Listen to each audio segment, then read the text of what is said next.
Hey guys, so there's been a lot of drama here lately, a lot of lies, a lot of delusion, a lot of paranoia. If that's what you're looking for, this is probably not your channel. I feel bad. I say a prayer for Tim every night because he's obviously losing it horribly. But if you're a Tim fan or a Tim follower, this is probably not the channel for you. So my suggestion, don't watch, tune out, unsubscribe, move on with your life. That's your Lucha public service announcement on the paranoia, delusion, drug-fueled, whatever that's going on over there. It's terrible. So,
What's happening, gang? How's everyone doing out there this fine Sunday morning? Hope you've gotten your fill of watch and drama content here these last few days. There's been a lot to watch.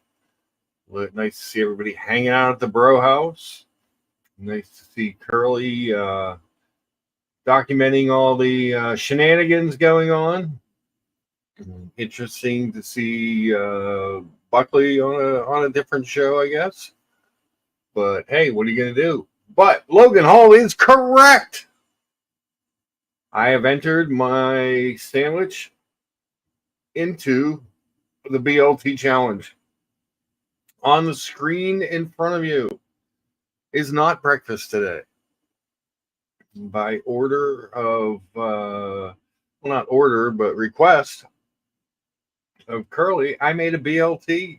I made a bacon, lettuce, and fried green tomato sandwich with a garlic aioli.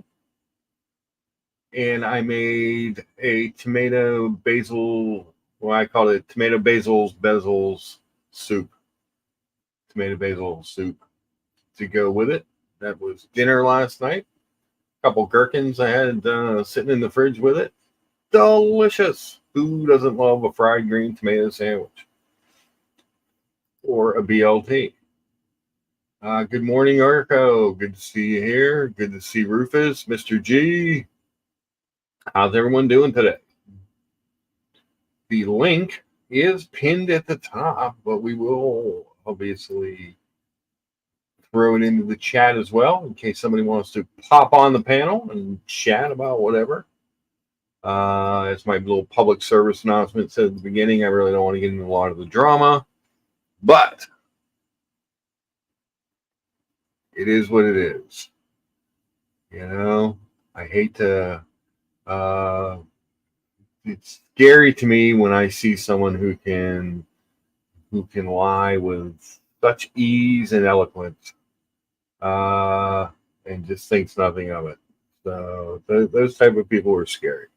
Rufus says Newski's bacon and heirloom tomatoes is a great start. I do like them. I love heirloom tomatoes, and I will make a heirloom tomato when I make a traditional BLT.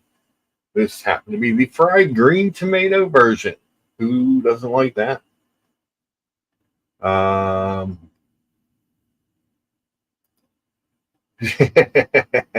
Whole Milk says, leave your traditional lever escapements at the door. That's right, because I'm kind of going all in on the Omegas. This is the newest addition to the clan with the Co-Axial double barrel escapement, movement number 8900. With the jump hour hand, like a GMT. I don't know if it's actually called a jump hour, but quick set, maybe? Quick set hour? Maybe that's actually what it's referred to as. I don't know. How would I know? I'm not so smart. I'm easily brainwashed. George Farley says, good morning. Thank God you're not wearing the IWC.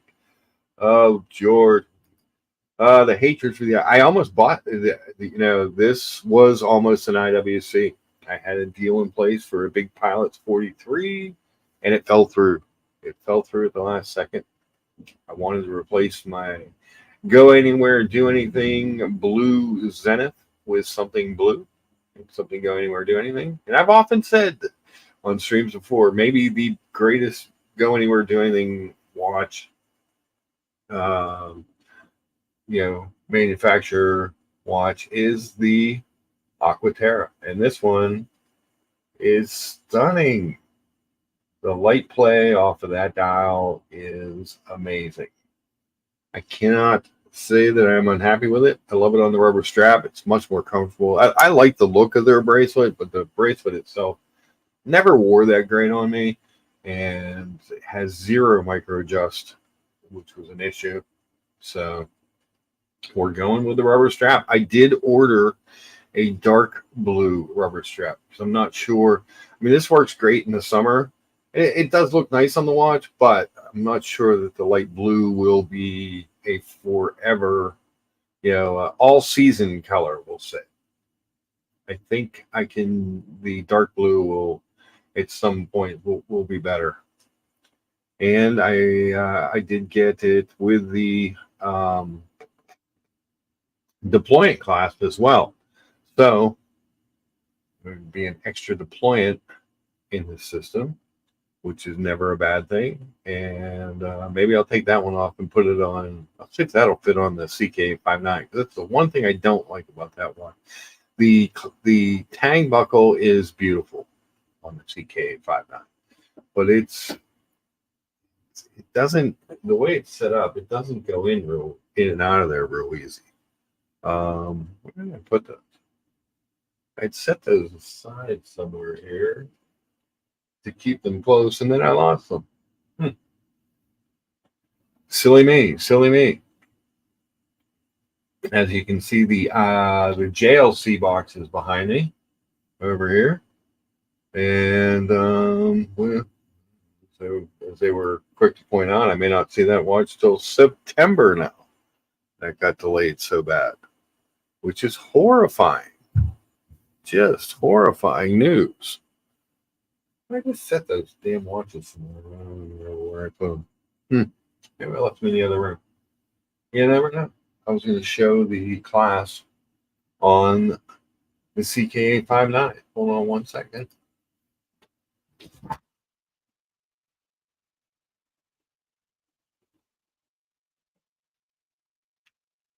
Huh. It's so weird. I must actually put them. Oh, no. They're down here. I got them. All right. So here's all the Omegas in one shot. Make myself big here for a second. Gorilla Time is in the house. Good morning, Gorilla. Good to see you as always. Always good to see everybody. So obviously the new Seamaster 300M. I may put this on the factory strap. I'm not sure. I like it on this strap, but I like that factory strap too. I don't like that it doesn't taper, but it's not bad. It looks good on the watch. I'm not sure. But the CK859, the thing I probably, the bracelet, the leather strap itself is gorgeous.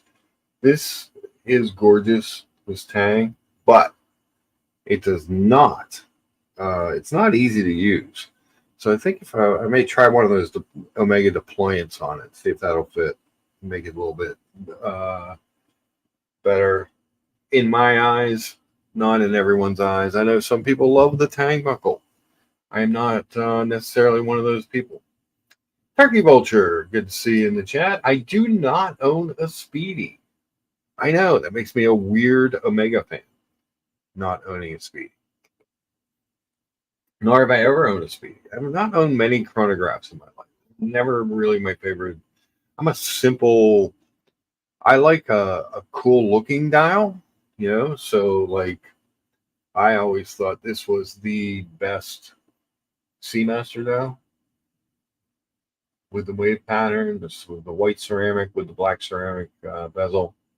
I always thought that was just done so tastefully and so well. Always loved that dial.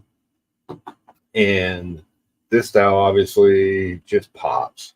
It's a semi-fume. They call it, the summer blue is what they call it. It does darken out at the edges a little bit, and it's cool. Thank you, sir. Thank you. Yeah, the white SMP, and I told the story that one of the reasons of going back to this watch, because I owned it before, was the white Speedy release. So that, the colorway on that with the red script and stuff, that really, Kevin, this hurts my feelings. Kevin, I have very few feelings left.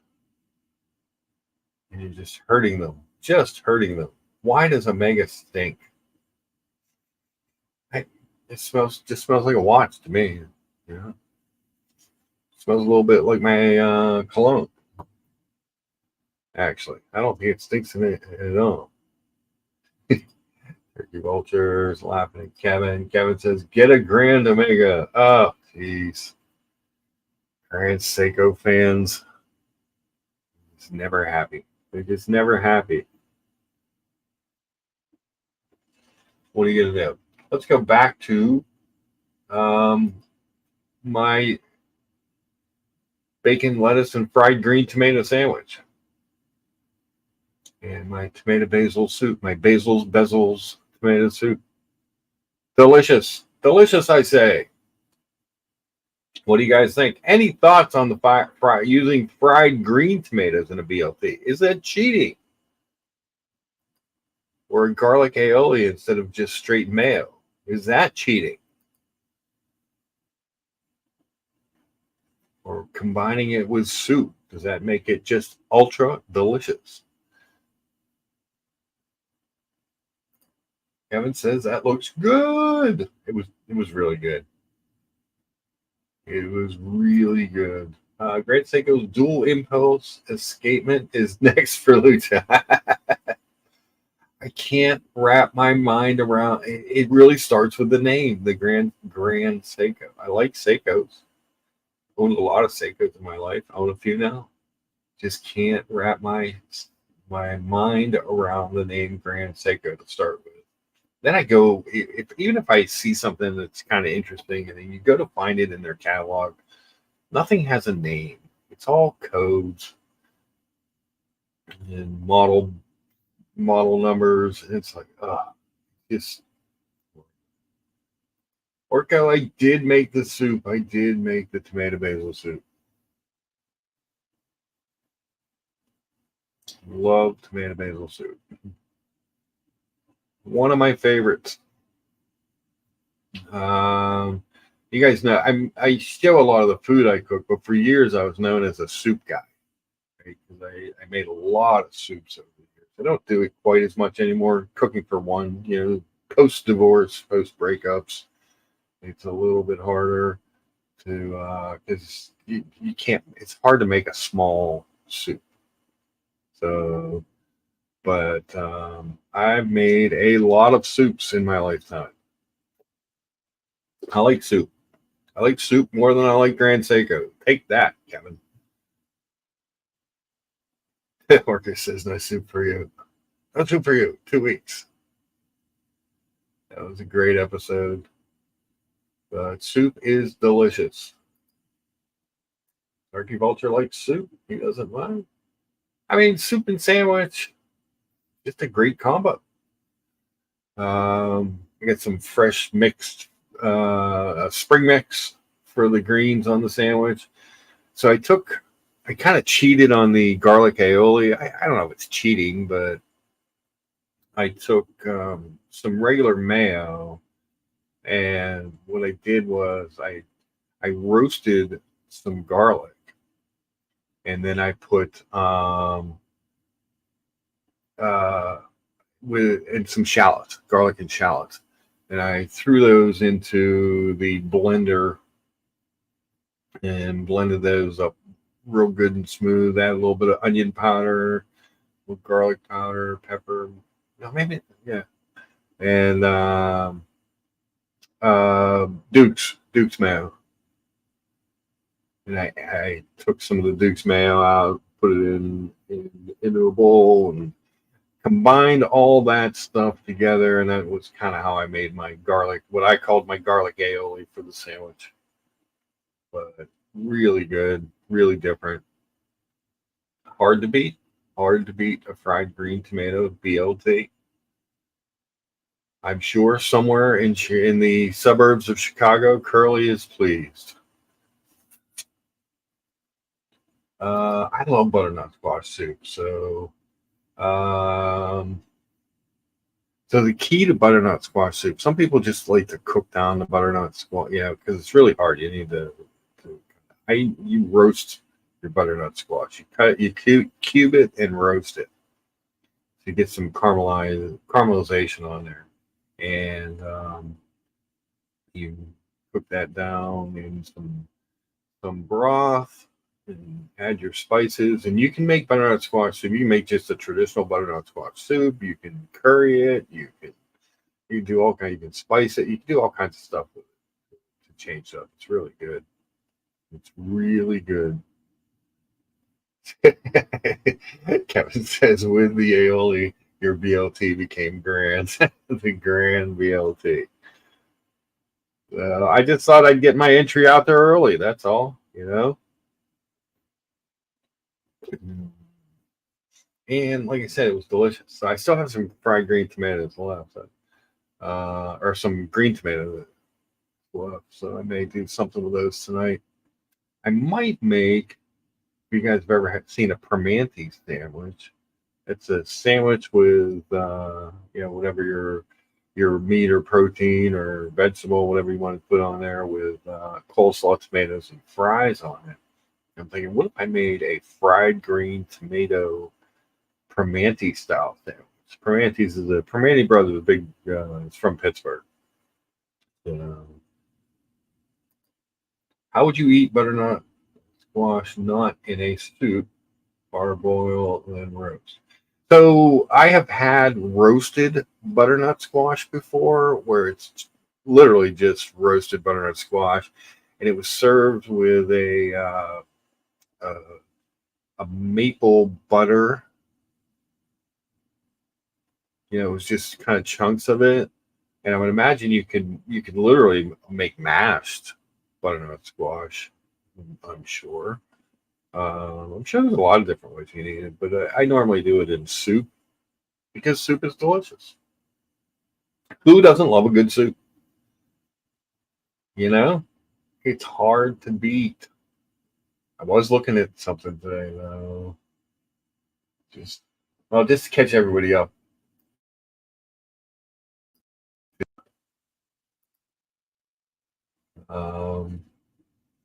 Bum, bum, bum, bum, bum. So I went on I hadn't heard anything from JLC in a bit. So I went on to the JLC website, logged in, and discovered that this little note was posted in there. I don't know when they posted it. They never contacted me about it, which is kind of depressing. But basically, they said,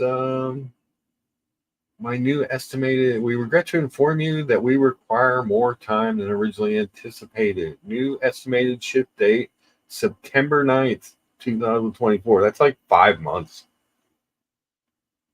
It's one thing that they said it, that it's going to be 5 months. It's quite another thing that they never contacted me to say, hey, oh, by the way, we're going to have your watch a couple extra months. Your 8 to 13 week repair estimate is now, 5 months. Ugh, depressing. More depressing. I like that watch. It's my black dial watch. The cool dial. We do butternut squash our Thanksgiving pie instead of pie. Oh, that sounds interesting. Now, do you make it like like with the condensed milk and stuff, and the traditional pumpkin pie spices? That sounds good, because I do love sweet potato pie. I actually like it better than pumpkin pie. Pumpkin pie could be a little bland. So I imagine butternut squash pie would be delicious. Old Milk says the watchmaker needs more watchmakers. Yes. How is that even a thing? Like, seriously, and it didn't go, so it's part of the U.S. branch. So I think it's outside of Dallas is where I shipped it. First, I thought San Antonio. Someone corrected me. So yeah, that watch is in Texas forever, and it wouldn't even been that big of a deal to me had they just said, "Oh, by the way, we're gonna have your watch longer." They never contacted me. If I don't go on the website and click my watches, and makes you log in again when you go to your watch, and then service and follow my service. I have no idea if this has occurred, which seems suspect to me. Whole Milk says, yep, same spices and condensed milk. Delicious. It's delicious, I say. Orco says, sorry about your JLC. Customer service is becoming a thing of the past, sadly. Yeah. But again, and again, it's okay. I mean, so when I sent it in, the main reason I sent it in was there are 4 pushers on the clasp. When you look at the clasp on that JLC, it's a butterfly, but it has a solid centerpiece. Almost like this piece is solid, doesn't is attached to the band, and then there's 2 pushers on each side, and one of them was really hanging up to the point that if the watch wasn't on, it wasn't that big of a deal to open the clasp. But if the watch was on, it was a little suspect. And it seemed to be running about a minute slow a day, which isn't in their spec. So I mentioned that, and they sent me a box out to send. The early part of it was great. They sent me a box out, said, hey, we're gonna fix your watch or send it in. We'll take a look at it. They sent me a note back saying, you see right there, service under warranty. We're pleased to inform you that your service will be performed under warranty. So there's no charge, which is great. But what they said was they were going to replace the entire clasp. And because I said the thing was running a little slow, they must have agreed, because they said they were going to do a full movement breakdown in service, and then and the last thing it said was control testing. So I don't know if that's the full 1,000-hour control like they do at the factory when they're new, or if they have a modified version of that. But so all that was great. And the fact that they're fixing the watch under warranty, I appreciate, without any questions. I mean, they were just like, boom, yeah, we're going to fix this. We're going to make it right. Okay, cool. But then to find out that it's going to be 5 months by having to log into the website seemed a little suspect. Like I didn't get an email or anything saying, hey, here's what's going on. It was just simply, boom, this is, here's what's happening. Everybody say hello to Sherman, the blind double dapple dachshund. He's cute. He's a little bit fat. He's a little fat, but he's cute as hell. That's my buddy. He's a little, you can tell he's still a little sad not having Rebel around. That's the new one. Look at that dial. The dial on this watch is amazing. For a machine manufacturer watch, that is just amazing. Good morning, BW. Good to see you. Upvoted to a Philly friend. I know Lucha don't want to be the crew. Mr. G, when we redo this thing, we can talk about. I think I mean, if we're going to be in the same crew, it needs to be a Pennsylvania crew, right? I don't think it can truly be Philly because we're 4 hours away. I think we should make a Pennsylvania crew. I know that there are others in Pennsylvania, so we could probably snag a couple people for the crew. Kevin says hello to Sherman. Oh, JLC can F off. People should leave them alone and make it much better. Kevin, that dial is not ugly. That dial's beautiful. It's a beautiful dial. And it's a coaxial master chronometer. And the sun play off that dial is freaking amazing. Pennsylvania crew. Lucha is member 15. Number 15 in the Pennsylvania crew. Wow. I got the president of the Pennsylvania crew. Always on the streams. Let's see here. Here, we'll play this. So you see the Dow. We'll play it without sound, but you see the way the sun plays off that summer blue Dow. It's really nice. What do you guys think of the light blue strap? I like it. Like I said, I like it for summer. I'm not sure about, um, how I feel about it like fall, winter. So that's why I ordered the dark blue.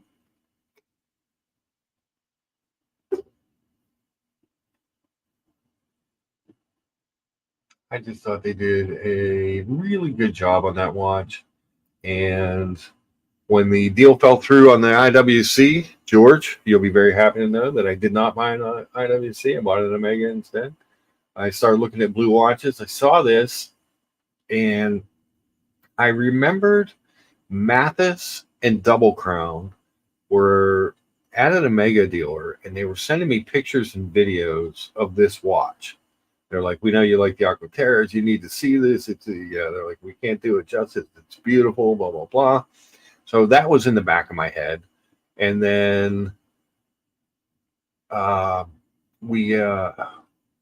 guy was so nice and, sent extra pictures. He sent, in fact, the reason it was actually, I think I said on the stream the other day, $44.50 what I paid. It was actually $44.51 because we'd actually agreed on $4,500, and he had me send, because we did it through Chrono 24. I want to have some sort of protection, I don't know this guy, but I sent over, or he said just send over the offer. Well, I didn't realize they took the shipping out, so they took 40, because he had on there $49 for shipping. So basically, I got the shipping for free. So that's why I said $44.50. It was really $44.51 is what I paid for it. But it's a $6,400 watch, and he didn't wear it because it was too big for him. But he didn't like the smaller version. The smaller version looks totally different. It has the it's different indices. It's got that round date wheel at the bottom. It's completely different. The Penn Crew. You make a Pennsylvania crew, Mr. G. Mr. G, who famously once asked me, "Why have you never come to visit? You're not that far away." so now I visited twice. I am not a Plo Prof fan.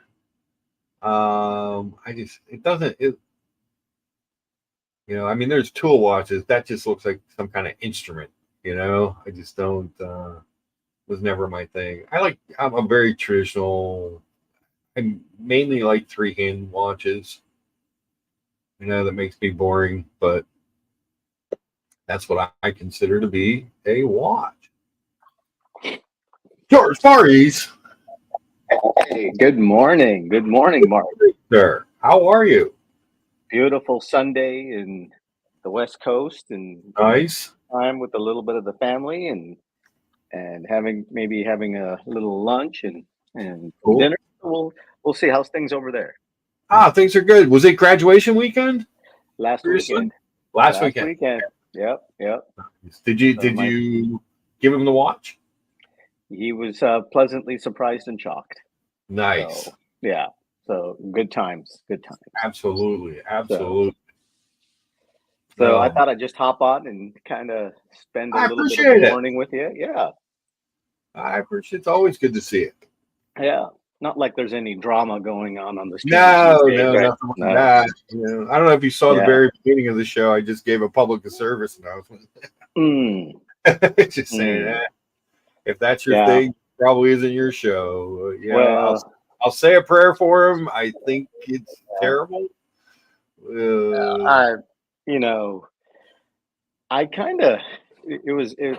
I've talked to a few of my friends on the stream, because I'm not in the WhatsApp group. I didn't want to be a part of that thing. Yeah. So I have no idea the inner workings. Yeah, I have no idea of the inner workings of any of this stuff. But like I said, back in February was when I departed this, his, Tim's channel. So Yeah. it just got to the point where when you're talking about the same three subject matters, alienating people, it was time to Hmm. depart.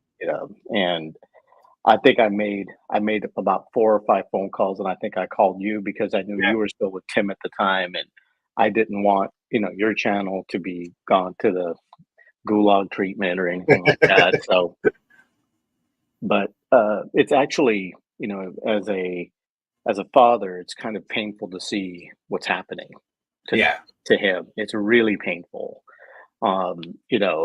He can spin it all he wants, but for those of us who've been with him for 3, 4 years, this is a serious downward spiral, Yeah. and it is sad. It's all it's it's all self-induced, but it is a serious problem he has. And I was kind of hoping, maybe OC could reach out to him, but I mean, obviously he's burned that bridge, so Yeah. he's floundering on his own at this point. So Yeah. I hope that I don't wish any ill will on him. absolutely not.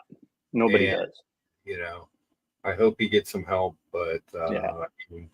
I didn't watch his stream. I watched the recap that Curly did, and what I Mhm. saw was just Yeah. it was It's a oh, it's just a train wreck of us. yeah. Yeah. And I think the alcoholism, the CBD and all that combined together is just obviously not a good situation for him. So Hmm. yeah, What's the world's greatest football team, Treble? I'm not sure. I would say it's the probably. Steelers. Well, yeah. So, anyways, George and I will uh, agree to differ on that. So, yeah. Well, for those of you who'd like to know what I'm wearing, let me make it big. Oh, yeah, wow. there you Look at go for that. Father's Day weekend. That's beautiful. Yeah, there What's you the go. model on that? What's the model on that one Our again? the 1102. The 1102. Yeah. Gorgeous piece. Again, I see one of the things I love to see these. You know me, George. I'm kind of a simple Mhm. three-hander guy. You Right. know, but I doesn't mean I don't appreciate these things. I think they're gorgeous, Mhm. and I just think no, they're just beautiful watches. Well, they're meant to be worn, right? Well, that's the whole thing. Right. You buy them to wear them, and Yeah. uh, Yeah. oh With yeah, that being said, I was listening to a couple of things on the stream from yesterday, and it was yeah, calling people uneducated. uneducated, brainwashed. Yeah. Yeah. Yeah. It's You just know. so You know sad. the. Yeah. I'm always taken back when people criticize other people's intelligence. Some of the Yeah, smartest people I know don't have degrees next to their names. You know what I'm right. saying? And I'm always surprised at that comment. Like, I was just taking offense to that. So it's just Yeah, I opposite of that. You know. I mean, education and intelligence are separate. Mhm. And there are some very educated people that are very intelligent. And then there's some people that, like Buckley. I would never consider Buckley not intelligent. Mm. you know? And the thing about it is that just goes to speak for your own arrogance. Yeah. Unfortunately, right? I have a degree that I have never used. I have a history degree. Mm. I minored in English writing, and Hmm. I manage a car dealership. I've never used any of Yeah, that stuff. I think the yeah, experience of going to college, the yeah. general, being in a liberal arts curriculum gave me a little bit of everything. So as a Mm. salesperson, that helps. You know what I mean? That because you can talk to many different people about different things. I'm just not an expert in anything. Right. you Hey, know? yeah. So when I heard that, I was just kind of taken back by that. I kind of, listened to it, and you could just sense, unfortunately, paranoia, Yeah. schizophrenia starting to set in. And anytime, I hate to say this, but Tim G's on the stream, that's a wreck and a half. So and then calling Diego's charity a fake and saying that we're all manipulated. We're all grown adults. We're educated people. We can make a decision on how we spend our money. I don't need someone to educate me, So it's just what it is. It's very sad, and there's nothing funny about it. It's just it's very, very disturbing to see what's happening. I hope his wife can provide him some help, or his family, or somebody. Yeah. I like I said, I don't wish any ill will on him. Exactly. Nobody. I don't think anybody does. I'm just happy not to be a part of it anymore. Mm-hmm. Because it's just it's gotten just amazingly bad. Oh, and happy Father's Day, George, and to all the other fathers out there. Thank you, and you as well, Mark. Yeah, and to everyone on the stream as well. So now let's get back to watches. Let's see. Treble says, oh, there you go. Different football, Lucha. 49ers are my go-to football team. Nice. Mr. G reminding everyone Happy Father's Day. That is a man with a great taste in football teams. Yeah. The 49ers, nice. Treble says, I only saw a few minutes of Tim's stream. To me, he looked distressed, and I'd be slightly worried. So, yeah. Yeah, exactly. I'm completely paranoid. Yeah. Yeah. Turkey Vulture, it is indeed a Heinz Ward jersey I'm wearing today. Part of the Mitchell and Ness collection. 2005 vintage, it says on the tag. Well, I remember back. Go ahead. Oh, I was going to say, the only thing I don't like about this one versus some, a lot of times I'll order them from the Steelers and you get the real sleeves. This one has the vinyl sleeve. It's the only thing I'm not crazy about. Do you remember the stream you had when you had the fashion consultant come on from your store? So I had reached out to her, and I told her that I would like to make a serious purchase if the 49ers won the championship. Oh, yeah, that's right. Yeah. Super Bowl. And I said I would have a sport coat with the Niners logo on the inside and everything. And she's like, oh, we can make that happen. And I said, I'm going to hold off until they win the Super Bowl first. That was, oh man, Yeah. So I'm going to call her back this year and make her the same offer again. Nice. Turkey Vulture is the bus. Jerome Bettis. Yeah. Oh, yeah. Those were some great teams, actually. Yeah. And I remember when Jerome Bettis was playing for the Chargers and they couldn't figure it out. The Rams. Oh, yeah. I'm sorry. The Rams, correct. Yeah. I knew it was one of the LA teams. Yeah. Well, he had a great rookie season. And then I think they switched coaching staffs or something. And they just never. Something happened. Used him. Right. Do you remember what year that was?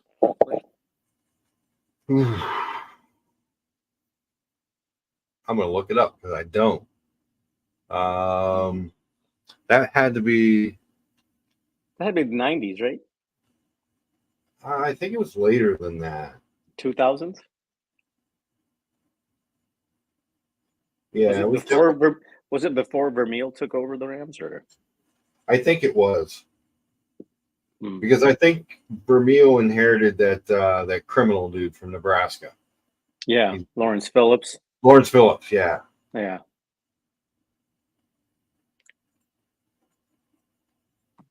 And he was actually playing for Nebraska when I was in Nebraska. Oh, wow. Wow, it was the 90s. April 20th, 1996. I thought so. He was traded with a third-round draft pick for a second-round pick and a fourth-round pick in 97. That was a steal. Yeah. That was an absolute steal. Michael, thank you very much. I like this watch a lot. It's cool. I've always liked the Aquaterra. So, like I said, George, I almost bought an IWC Big Pilots 40. Oh, Thank God you came to your senses. It was really You're, close. yeah, you're trying to corner the market, aren't you, Mark? You're you're trying to be like the guys in trading places, cornering the market on orange Quartering juice. market. Oh God, I God help figure us all. if I buy enough IWC watches, George will be on a Right. stream somewhere going, I'm really worried about Lucha. I think he's lost his mind. Oh, and by the way, Rose's still continuing his soliloquy on the Watch Colony channel as we're speaking. Oh, is he? And, I'm just joking. oh, He's I kind of dozed off. I was tired. Well, I stayed up Friday night to watch a lot of that, because all that drama was going on. I was like, all right. oh my God. And I was then watching. Go ahead. It was hilarious. so last night, I had my laptop out. I was watching some stuff, and I was watching the who's my jigger. Oh, Curly's in the chat. Curly, I've got a treat for Curly. Hold on, Curly. Let me go back to. Good morning, Curly. So I had the overnight steel cut oats for breakfast, but Curly, I don't know if that's the best picture. Curly, just for you, buddy, I made the bacon, lettuce, and fried green tomato sandwich with a garlic aioli, and I made tomato basil soup. Tomato basil soup with it. So I didn't do a breakfast picture today, just the BLT. And I had it for dinner last night, and it was delicious. Interesting fact about Curly. He was when I first came on Tim's stream, he was one of the first people to super chat when I was doing an unboxing. Oh wow! So we go way back, like 4 years or so, And it was funny because I've always been a supporter of the dungeon, and people on the streams always ask me, well, why do you support it? Because I go wherever the hell I want to go. and nobody tells me where I'm going to go or not going to go. Yeah, that's the whole weird thing. I didn't have a lot of experience with those channels because I was just told that they were bad, the dark side, whatever. And then you go over and you watch, and you're like, Curly's fucking entertaining. He's really brilliant. People underestimate people always underestimate others and their talents. You know what I'm saying? And he's got a really good talent when it comes to entertainment and running a stream, and he knows what he's doing. Yeah. And you have to give him respect for that. Yeah, it was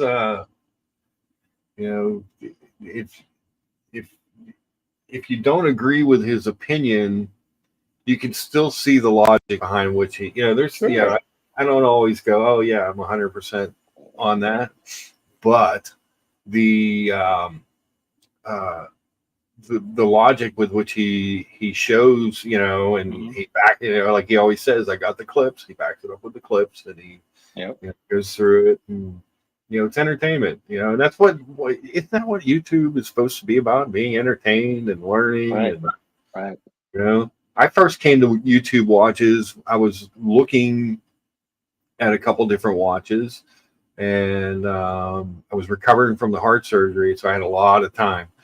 And I was mainly watching videos of about specific watches. A lot of IWC, George. A lot of IWC. Oh my God!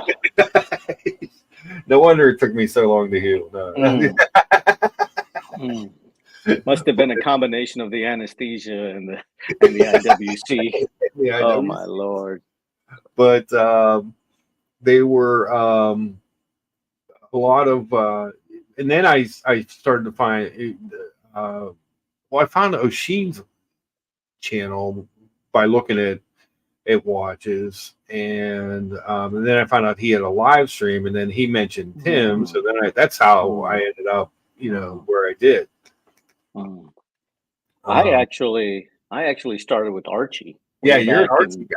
Yeah, I've been an Archie guy. I've been watching him since about 2017, 18.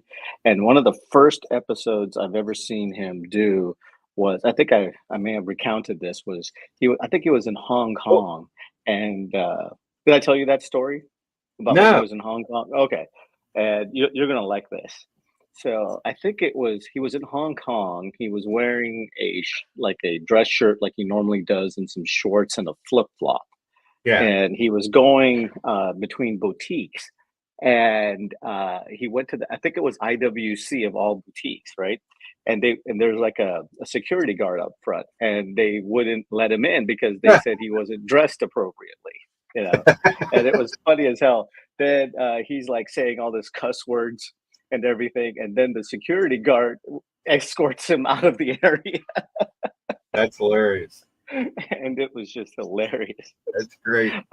That was unbelievable. That was funny as all heck. And then all the, the stories and with the rancher and the original guys that were on there. Mhm. It was, and basically my first paddock or my second paddock was actually the 5035 that Mhm. Archie had, the annual Oh, calendar. So, yeah, there's a lot of us that were influenced by him. So he's still the godfather. And whatever you want to say about him, the yeah. one thing about Archie is like he's always welcoming people back, and Yeah.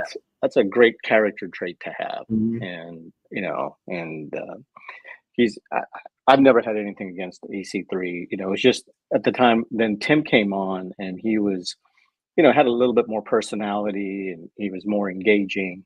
uh, and I think he did a stream in January with Paul Thorpe and all those guys in Miami, Yeah. and then I started to follow him, and then I just kind of moved to his channel, and made a lot of good friends there, and I still had a lot of good friends on AC3's channel, but it was just more US centric, right? More Yeah. guys from the US. So the rest was history for a long time until shit went to crap. And I was there in Vegas, and I met Dr. Bob, and he seemed like a nice guy, and he introduced, and I remember me, MJ, Small G, Boston, and Dr. Bob sat, and we had a drink, and I don't know where I was. I think I was in my room, sleeping or something when all Yeah. the excitement was happening. So Yes. Yeah. yeah, Who knows? yeah, Who knows? I yeah. think. Yeah.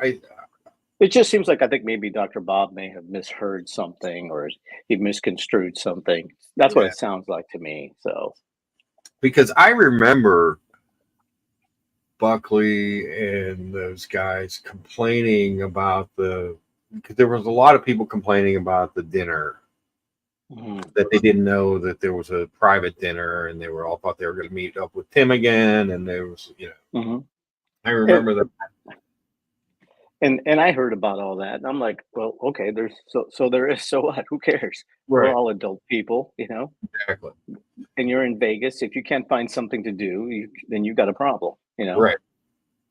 Yeah. If you can't find Oh, something to do in Vegas, yeah, that's an issue. yeah.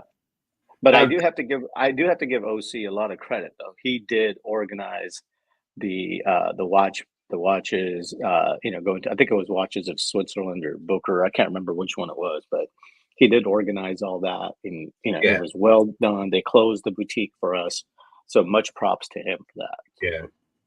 Absolutely. Mhm. And so George, Gorilla Time George, wants to know if I could ask the panel, which would be me and you, what we think of the new ceramic IWC Top Gun. Please asking for a friend. Is Oh that God, glow in the please. dark one? There's I've seen that actually. I think Chase had that Okay. uh, on his website a while back.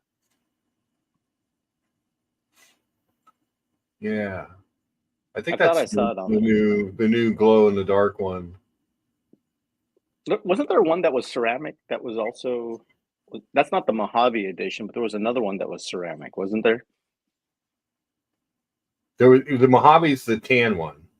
There's a Mm, white ceramic, the Lake Tahoe, and then they came out with that new glow in the dark one. mm. Evan G says, Mark, after I witnessed last night, I'm going to have to come out of retirement and show some folks how to make eggs, thinking eggs and Dutch pancakes. All right. Oh, did you happen to see Mathis cook? I missed that part. Burn the crap out of his eggs, and then he's cooking them sunny side up, and he just kind of like spikes the yolks and flips them over. I'm like, what was that? God. You know, I have to admit, I'm the worst cook that there is. It's so bad that in our house, my wife has delegated like 2 pots and 2 pans for my own. Yeah, you told me that. Yeah, you're not allowed to use her cookware. Yeah, I can't allow to use any of her stuff. So, yeah. George Well said, says Keselowitz, Archie will always be the OG. Yeah, absolutely. Yeah, I no doubt. You, Archie, very, very nice to me the couple times I hopped on his show. Very nice. Very, very, And you know, I think the one thing as a father that struck me about Archie is his own fallibilities and in relation to his own son and his relationship with his kids, right? Mm-hmm. Because as a father, I think we all can relate to our kids and, you know, and what they mean to us. Right. And the fact that, you know, when his son died, that everyone, you know, reached out to him except for one person. Right. You know, so that to me, that speaks volumes about a person's character. Yeah. A ton. You don't need to say anything more than that, but yeah. Logan Hall says it was Booker where he had the Vegas event. Exactly. Yeah. Kevin says OC is a great organizer. Yes, he is. Yeah. I like OC. So when all this happened, and it Watches of Switzerland or Watches and Wonders, you know, I had been planning to go to Philadelphia to meet up with Evan and Mr. G and Tony and everybody, and so I reached out to OC because we really hadn't heard a lot from him at that point. You know, because it just happened. Yeah. Remember, he kind of went radio silent for a little while, and I said, hey, because last time when I went to Philadelphia, he came. I'm like, hey, I'm going to be in Philadelphia. Evan's going to be there. If you want to, you know, come out and have lunch or dinner or something, please. You know, you're invited. You know, and right. And I also have to add DC and LV2. He was crucial in that Vegas meetup as well. So he had a big hand in it and a big role in it. And he's a great guy. Great guy. And like I said, every one of those guys that I've met in Vegas, all top notch people. Top notch. The Win has an open invitation out to George. They look forward to the craft table. Actually, it was the roulette table. So the roulette table. One of those tables. Oh God, it was great time. But wait, hold on. Mathis says I at least beat Evan G and Diego M. I'm not sure, Mathis. I'm not sure. I mean, you're competing. You're competing on a stage that's you don't want to be in. You don't want to be thought of in the company of microwaved egg whites out of a carton. You know, that's a bad place. Evan G says, Mathis, just wait till next week. I don't have an official entry on the Colony channel. Maybe we should do like a contest. See who can make the best eggs, and you know, put it up on your Instagram. Like there you go. And you know, and everybody can vote. The Great Egg Off. Yeah. It's the very sad what happened to Archie's son. I also have family members with addiction problems. It is. It's terrible. You know, I had family members and friends. Jesus. My cousin Sean lost his son who was like 22, 23 years old. I mean, it was heartbreaking. It's heartbreaking. In the last 3 years, I lost 5 of my patients to. You would say that. Yeah. Yeah. And, you know, it's not only is it gut wrenching, but it's beyond imaginable. Beyond imaginable. Happy Meals. Curly says, Mathis, you're the front runner. Mookie got the PayPal. Look out. Look out. Great. So, yeah, it's good stuff. Good stuff. I caught up on a little bit of it this morning. And actually, some of the stuff that Curly played last night was even more disturbing than, the other things that I'd seen. I felt even worse, for the guy. Yep. Mathis, Evan is suggesting that your eggs look like moon craters. I can't disagree.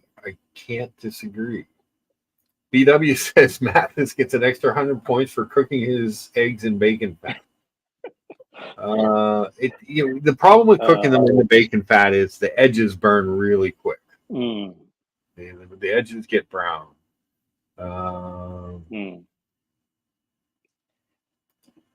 Mathis, George V moved the needle on their October 23 winnings in one night. George, how bad was it? Oh, let's just say it was a good 5 figures at the end of the night. Ooh. Oh, God. I can't talk too loudly. The missus is around the corner somewhere. See you, Curly. Have a great morning. Have a good evening, Curly. Good day. Happy Father's Day. Happy Father's. Yeah, happy Father's Day. That's great. So yes, the BLT challenge. I just figured I'd just start. I'm just gonna. So yeah, I made fried green tomatoes for my BLT sandwich, George. Do you use sourdough bread, or what kind of bread do you use? So I didn't use sourdough on this one. I used fresh Mancini's Italian bread.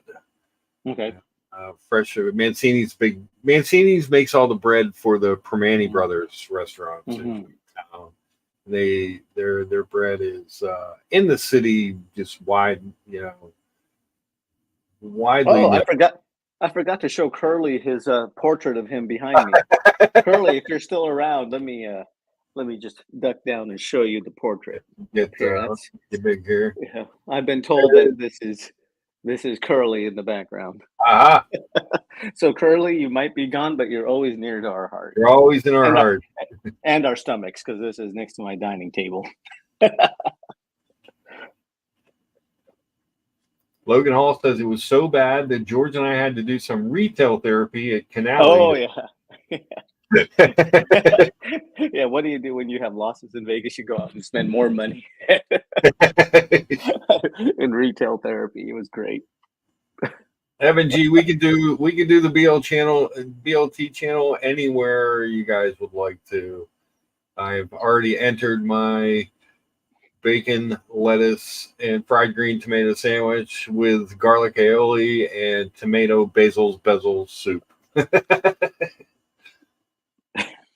I like Whole Milk's comment. Only Picasso can capture really this. That's great. Actually, that is actually a pretty damn good impression of Curly right there. Well, there you go. See you guys. Oh, God. That's hilarious. Man. I think it was Toyota Mo on JJ stream when I was on there. It's like, is that Curly behind you? I was like, oh, God, he's right. He's right. He's always looking over my shoulder. Yes.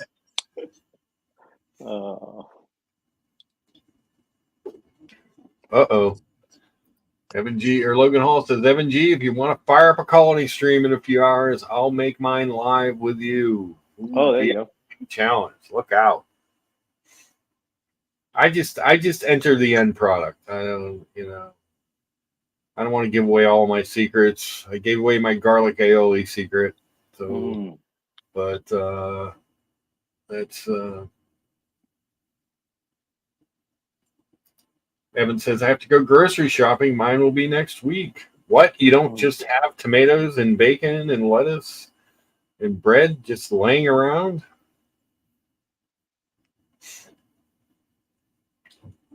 Actually, maybe not so much bread because you've been doing kind of high protein stuff. Prepare for your 100-mile bicycle race. All Speaking right. of shopping, I'm going to be heading out to Costco this afternoon. It should be Oh, fun because I've got a lot of stuff to load up on, so it'll be kind of interesting because I have a list, and then as you go through the aisles, you're like, oh, I can use this, and put okay. it all together, and so it should be a fun trip. Oop. DC and LV says, George, by the way, loving the Long Beach Um, State hat. there you go. Yep, An old school competitor to the Rebels. Who are the yep, Rebels? The yep. UNLV? You're right. Excuses, Evan. You had all of yesterday to buy groceries, and we have this thing called Instacart these days. Ooh. Logan's a little spicy these days. I know. Well, the cooking's brought it Yeah. out. Oh my God. I think someone Yeah. challenged him on his steak. Logan makes amazing. Oh yeah. His meats are Definitely, top-notch. definitely. It's worth following Logan on Instagram just for the food. Yep. Orko says, Lucha, I put avocado on a BLT. Is it still a BLT? I mean, I think. Go ahead, Lucia. I don't think so.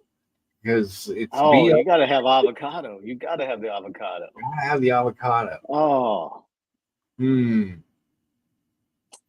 don't know if it's technically a BLT then. It's not BLTA. BLTA. Or you put the bacon, avocado, lettuce, and tomato and call it a halt. Yeah. Exactly, DC. BLTAs are amazing. Yeah. Evan G says, oh man, you guys have no idea. I just bought a Pullman loaf pan. I'm going to try and see how much of this I can make from scratch. I don't know that at altitude, I question your bread. Kesselwitz, George, is that level 5 drywall finishing I see? Damn, those walls behind you look expensive.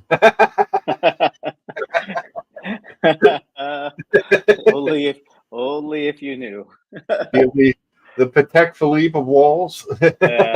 Only if you knew, Kesselwitz. Hop on the stream, Kesselwitz. It's been a while. Absolutely. Hey, Kesselwitz. This is for you, buddy. Make it big. Boom. There you go, buddy. This is for you. Check it out. Check it out. Come on, Kesslo. Mathis suggests that putting the avocado on makes it a black. Oh. Taking advice from Mathis on his cooking. I know. You can't do it. You can't do it. Hey, guys, hit that upvote button. Do you appreciate it? Looks like we've only got 19 upvotes. Jeez, oh, Pete, what's going on? How is that even a thing? You gotta have more than 19. I can't wait to meet Mathis. That's the one guy I want to meet. Exactly. I'm gonna make a trip to Miami once because I think I'm gonna be a free agent in the watch wars. Okay. Because gosh, there's like nobody around this area that I know of. So and like the OC group kind of kicked me out of there because I'm not living in the OC 9 months out of the year. So. They gave you the boot.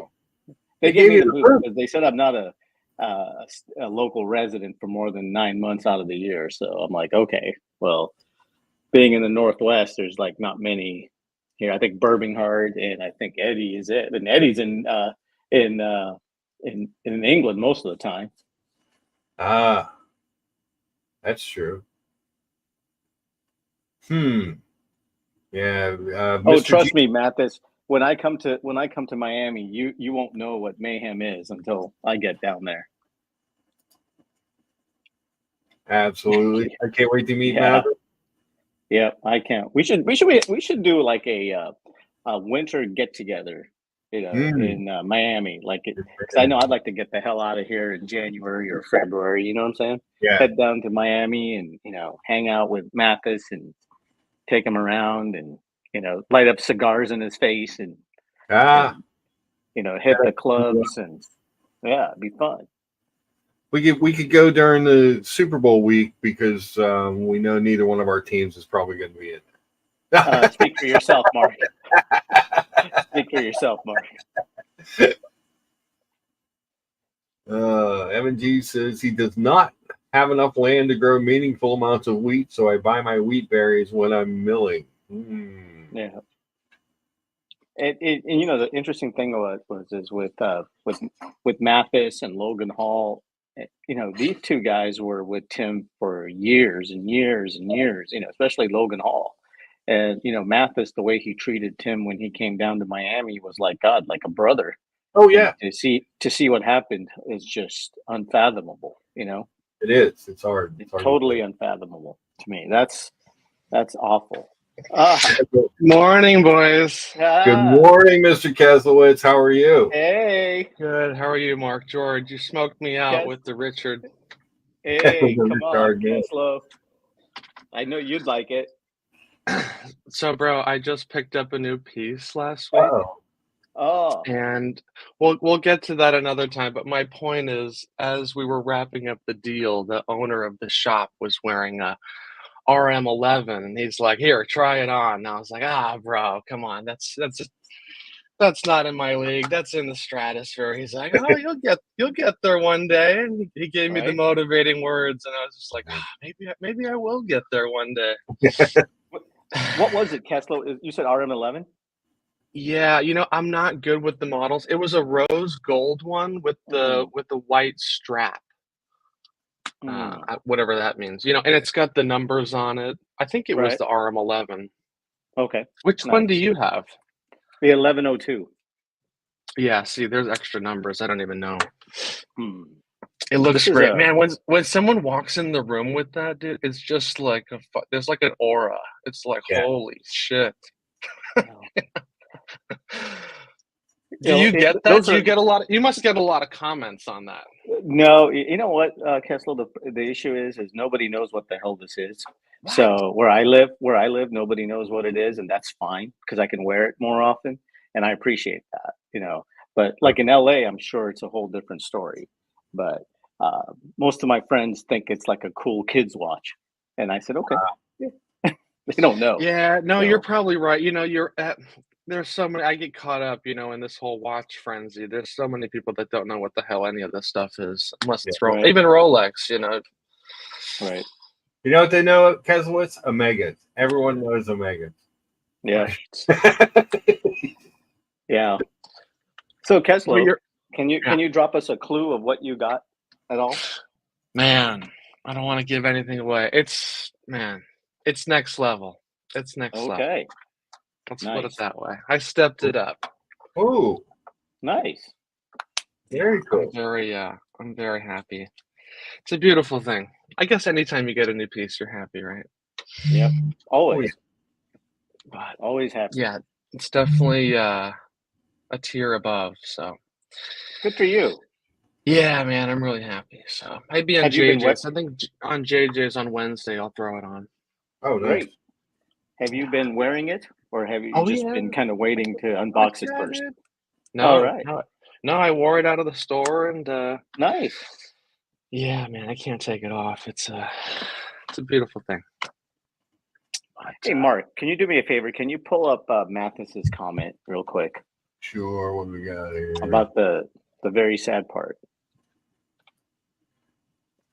Very sad, George V. I still can't believe that kid. Yeah, it is sad. And I couldn't believe that either because, like, you couldn't ask for a better friend and a better wingman than Mathis. I thought, a good guy, real good guy. Yeah, absolutely. And to throw people like that under the bus is, I'm floored by it. To be honest with you, I don't have friends like that would throw another friend under the bus like that. It's just, to me, unfathomable.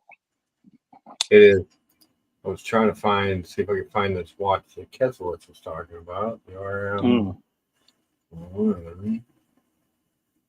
There's an 1104, 1103, 1101, 1105. It could be the RM6. It could be the 67.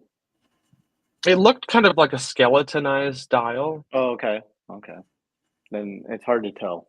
Yeah, I'm no expert in any of these. I don't even look them up. It just seems like one of the, like, one day I'll look at those. Yeah. Did you said you tried it on, Keslow? He put it in my hands. I didn't have the balls to strap it on. Yeah. You know, it's should've. like if you're not in the market, it's like, don't even tempt me. Don't even tempt me. You know. Well, what will happen, Kessler, is once you put it on your wrist, then you'll look at your paddocks and say, it's time for you guys to go. Oh, wow. Bro, it's just such a different look, though. You know, it's like such a big piece on the wrist. You know, it's like it's not as subtle. Yeah, I love it. I love it. But part of me is like, compared to like paddock design, it's just like a different world. You know. Yeah. Right? Totally Do you- different. Whole Milk wants to know if you still have the CQ. Oh, that's hitting home. So that was part of the deal. That was part of the deal that just happened. Okay. We'll give some Oh. details away. The CQ was traded, ladies and gentlemen. Oh. The CQ dog. was traded. We did some horse trading. You know, it came back from service a couple weeks ago. So it was nice and sealed in the plastic, and it was retail ready. So we passed it along. You know, I got kind of pissed off with the whole swatch treatment. You know, you send your watch into them, and you know, I wanted to get someone on the phone. You just get the corporate, you know, answer from everyone. Yeah. It's hard to get like the one-on-one conversation. But anyway, it's all good. I paid him, and we'll move on. It's a good watch. It was a good watch, but I needed to gather some extra store credit, so we needed to move that guy along. So what's in your collection now, if you don't mind me asking? Well, there was some serious trading that just happened. Bro, you're gonna make me start giving it away if I tell you. No, There's gonna be a I'll wait major until update with the unboxing. There was a complete shift. All right. Yeah, Wow. big roster shift. So you're officially all in on something. I'll give you another. I'm down to 3. I have a 3-piece meal deal. That's all we got. We're down. We're down for the count. We're consolidating, boys. You went with a Happy Meal. Quantity. Yes, Happy Meal. Exactly. You know, Kessler, if I had to tell my younger collecting self, I would have said that's the best way to go. You think so? I think so. Yeah. And I've been collecting forever. So, you know, if I had to go back and redo it, you know, I think the way I would construct it is I think you need a Submariner. I think a sub is an anchor to anybody's collection. And then I would go with the chrono and then a dress watch of some kind. And you could like change the definition of a dress watch, you know, as times have changed. Because back in my days, it was a leather strap and, you know, gold, you know, bezel or whatever and everything else. But now, you know, you could have definitely a stainless steel dress watch or whatever. But I think that's the best 3-piece combo. What do you think, Mark? Sure. I'm down to 4, but the one's still in service forever. The JLC, but so instead of a sub, I have the C-Maxer as my diver. Right. I'm very Omega heavy right now. Well, at least it ain't IWC heavy. There you go. I'm gonna drop the link to JJ's show because you said Wednesday probably you're gonna show this thing, Keswitz. I think that's the plan. Yeah. Okay. I was gonna do it today, but I have a little picnic we're going to in a few hours. So heading out. Picnic's always fun. Yeah. Turkey Vulture. The Sea Dog is gone. It is gone. I love that name. I loved when Archie started calling it the Sea Dog. And here comes Public Enemy number one. Watch it. Mark Group shitters. Yeah, it's interesting what you say, George. You know, it's better to pare it down and just go with the consolidated. I have 2 friends that have just started getting into watches this year. And, you know, I'm tempted to just be like, oh, go get a Rolex, you know, but it's like, I feel like it's good to go explore different watches. Fuck it, go get a Nomos, go get whatever you want. Just try them out in the beginning, Yeah. because you don't know what you're gonna like. Whether it's the size or the design. Or, there's so many different things. Like especially in the beginning, it's like you don't even know if you're gonna like wearing a watch.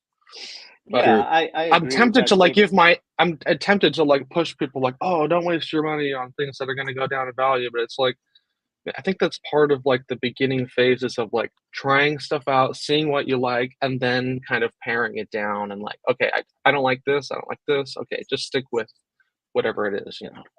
Rule number one, as a person who's been collecting for 20 plus years, when you buy a watch, expect to lose money. It's not Oh, until recently that watches have become assets that have been appreciating in value. Rule number two, have a general idea of what you want or what you would like to have in a collection. That prevents you from making mistakes. And I've made plenty of mistakes in my collections. And when I make them, I say this is a mistake. I take the hit and I move on. Don't be afraid to make a mistake, is what Right. I would say. But also, be prudent in your purchases. That's what I would tell my younger self. Don't fall in love with the first piece that goes on your wrist.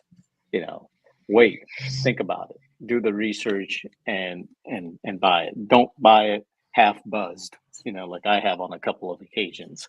So it usually doesn't turn out well.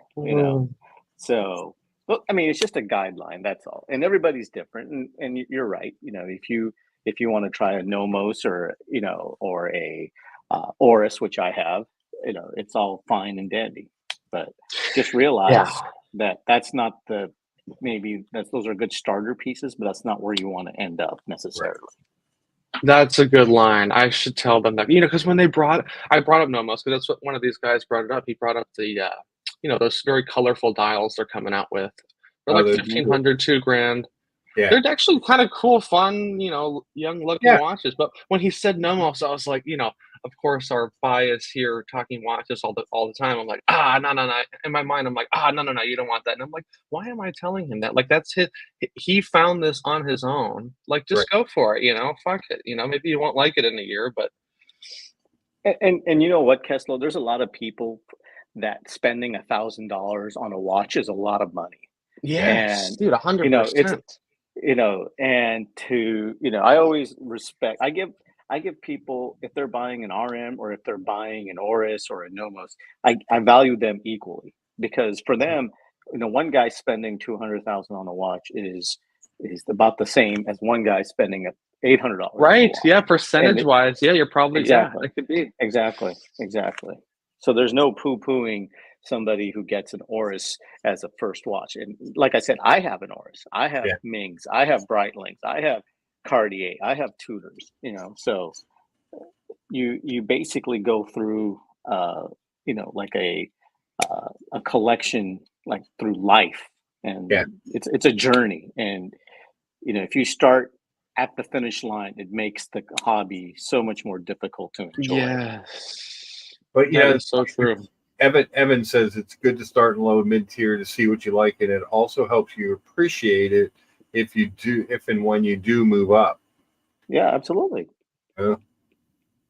Whole Milk says Nomos is a good brand. Better to just get a Nomos and never look at watches again.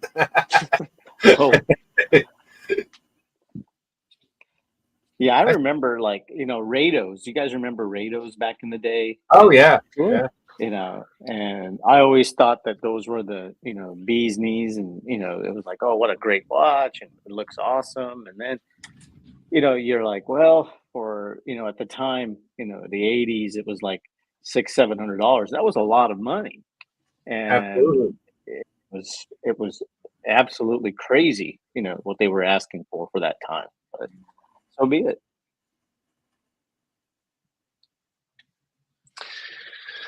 All right, bro. Talk me into these Richards, because here's my impression on the Richard. Is I heard whoever the guy who the guy who started it, he said something like, "Oh, I know they're overpriced. I overpriced them, so they're exclusive to rich people. You know, not verbatim, but something along those lines of like, you know, at least with Patek, they say, oh, you know, 40% of the cost is in the finishing. Like there's at least an excuse for the price, you know. But there's something with the Richard where as much as I love it, I'm like, they're just purposely overpricing so that it's only for, you know, the coolest, you know, the most exclusive. Which part of me is like that makes it so special, but then part of me is like, ah, fuck, I don't like hearing that, you know.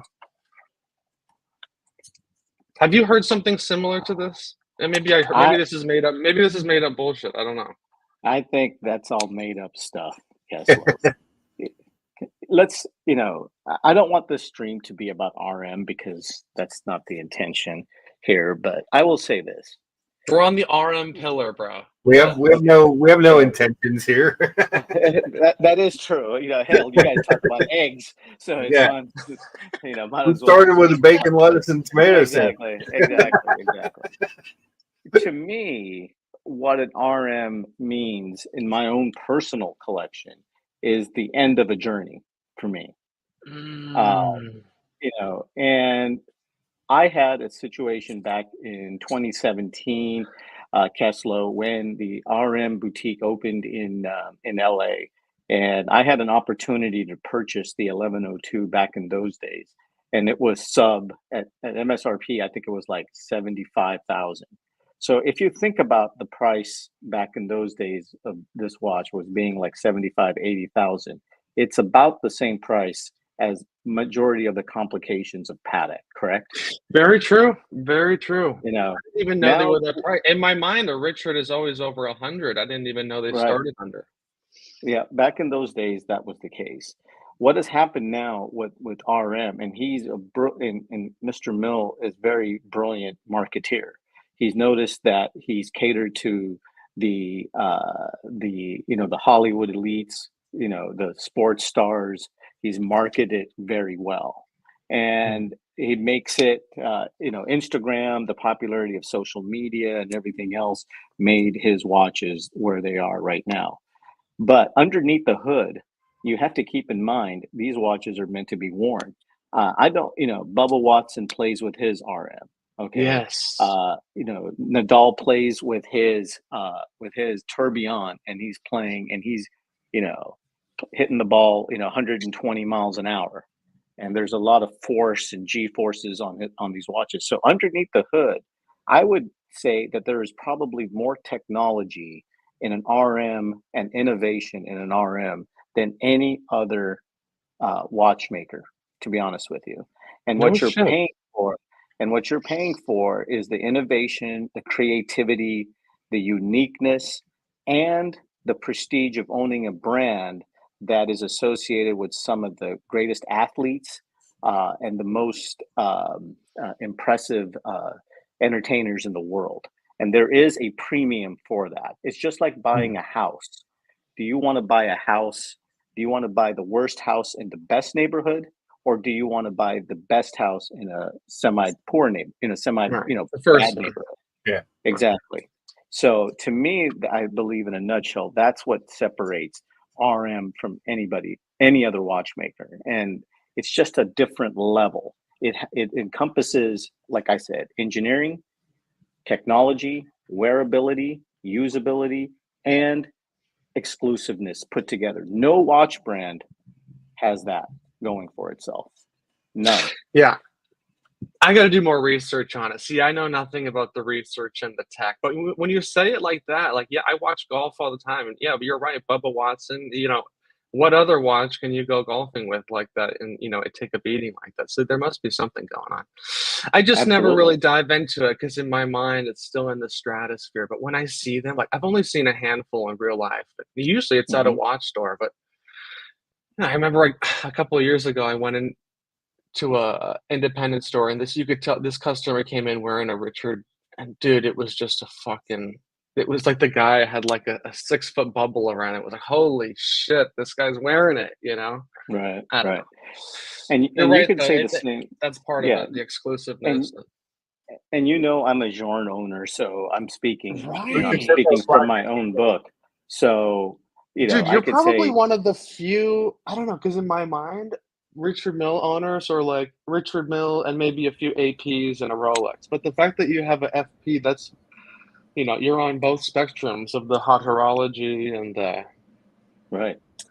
And I was on, and I was with FP Jorn when nobody wanted Jorn. I even got a discount on my Jorn when I purchased it. So I've been with the brand for a long time, right? So there's a lot of great brands. I still own a Laurent Ferrier. If Mr. Ferrier put some advertising out there, had a celebrity wear his watch, put some stuff on Instagram, have John Mayer wear it, guess what's going to happen to Laurent Ferrier? Yeah. It's going to be the next it brand. But he doesn't do that. He doesn't do that. And it's a mistake. I agree with you. And I remember I actually, at Watch Time, I asked Robert Bailey, because I've had a bunch of emails with him, their marketing guy at Laurent Ferrier, who's really good at explaining, because, I wish I could talk to Laurent. The guy doesn't speak English. Everything is through Robert Bailey, which is fine. But I remember I asked him that, I'm like, bro, where is the marketing? Where is the push? And he's like, we only make 200-300 watches a year. So if we do that, we're not going to have the watches to... But I'm like, bro, it'll still increase demand. Like it's going to be a win-win. Whatever. What can I say? Right.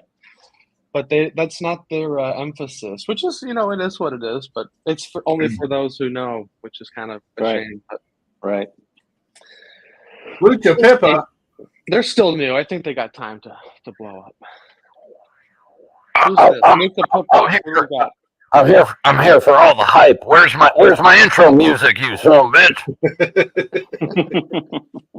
I'm here. It's all hype. That's right. Richard Mille's best watch ever. I'm all about the hype. Hype. Oh God, Brian. Oh my God. Oh God. Well, I'm going to be doing things in the watch world that nobody's ever seen, because I'm all hype and I'm ahead of you. I'm way ahead of all of you, every one of you. I know everything that's going to happen before it happens, because I'm all about the hype. Hey, Brody. How you doing? Yo. Peklowitz. He's trying to convert me. It is a good name. Okay, let me reset everything back to normal. Oh, there you go. Nice. Yeah. New character there for you. Lucha Pippa. Oh, George, interesting, bro. We need to do like a state of the collection. I'm all mixed up on what you got a Laurent Ferrier, you got a Richard. What? I actually did one on JJ's channel about a month or so back for him. So there was a couple of guys who reached out to me. They wanted to see the state of the collection. So I'll maybe, if Lucha allows it, maybe next month or sometime I'll come on with the state of the state. And George, one of my favorite things in the world is when you come on and show me a bunch of I appreciate that. So I was gonna say that doesn't get old. We could take two of that. Yeah. Well, I don't. It's like I'll do it if there's like a request, but it's not showing off, right now, bro. We're all into watches. There's no showing off here. We want it. Let me tell you before you guys go any forward, let me just say thank God for Keslow on here, a normal person that doesn't make me feel hungry or my teeth hurt. Thank you. I'm glad you're here. God. Oh, jeez. Keslow's a good guy. I like him a lot. He's one of my favorite new people I've met since this whole split thing. I was like, oh, this dude's cool. I like it. Yeah, Keslow's a good guy. He's a good guy. He's just a little confused when it comes to his watches, but that's all right. Aren't we all? Give him a break. He's 19 years old, just got a second. Exactly. Yeah.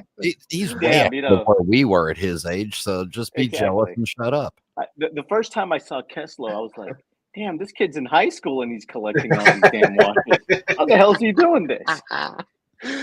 Yeah, I think you were with us when we were doing the Clive streams, the Friday night with Clive. Yep. Oh, that was hilarious. Girl, George says, it's Brian. Hop on the stream, GT. Yeah, Keslow can't get a girlfriend because he's busy at the Paddock Boutique hanging out with all the geriatric crowd. The geriatric. Buckley and I are single-handedly moving the demographic. Keslow, with Keslow, he doesn't get aroused by a beautiful woman. He just gets aroused by a beautiful watch. That's a problem, Keslow. He gets turned on by a sexy case back, and it's all over. Exactly. I had a poster of Vanna White growing up. He has a poster of a 3-2-1 movement in his room, and I remember exactly, Brody. We're closed on Sunday, Brody. We're closed on Sunday. The fake Patek Boutique is closed on Sundays. Yep. That's funny. But I am actually working on a deal for a Dave Bethune, actually. So, so I'll be, and it's going to be a new one. So, my first one I bought from Cellini, and I'm looking. I'll be honest. I mean, I think I told everyone I'm looking for the. I have the Starry Sky, and I'm looking for the Starry Seas. Right. So, now, is that the one with the lugs that bend in? Yes, the hingeable. Yeah, that's very cool. George, you can just go get those new swatches that are ocean and storm seas, and you got the sky, and you got the same thing. It's all set, $300 each. Yep. A little different, Brian. Okay, yeah. So that's what I'm looking at, and it's kind of interesting because I'm working with 1916 to get that, and I want it new. So I'm supposed to have a meeting with my sales associate, I think Tuesday, to discuss. Yeah, that's it right there. Yeah, that's it right there.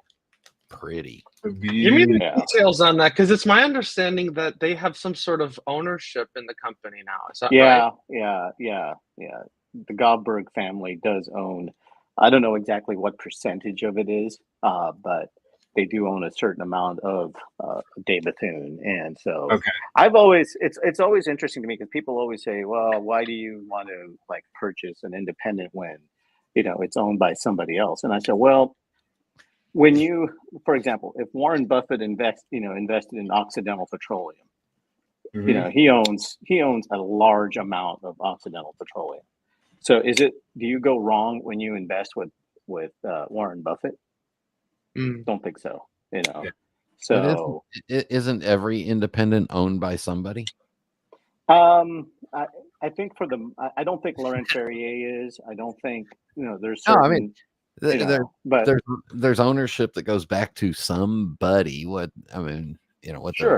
they're complaining about is, oh wait, it's not owned by the actual watchmaker who makes it. Ooh. Well, even George, I'll even say I've read in the forums that Laurent Ferrier sold out most of his stake in his own company. I heard he owns a minority stake now.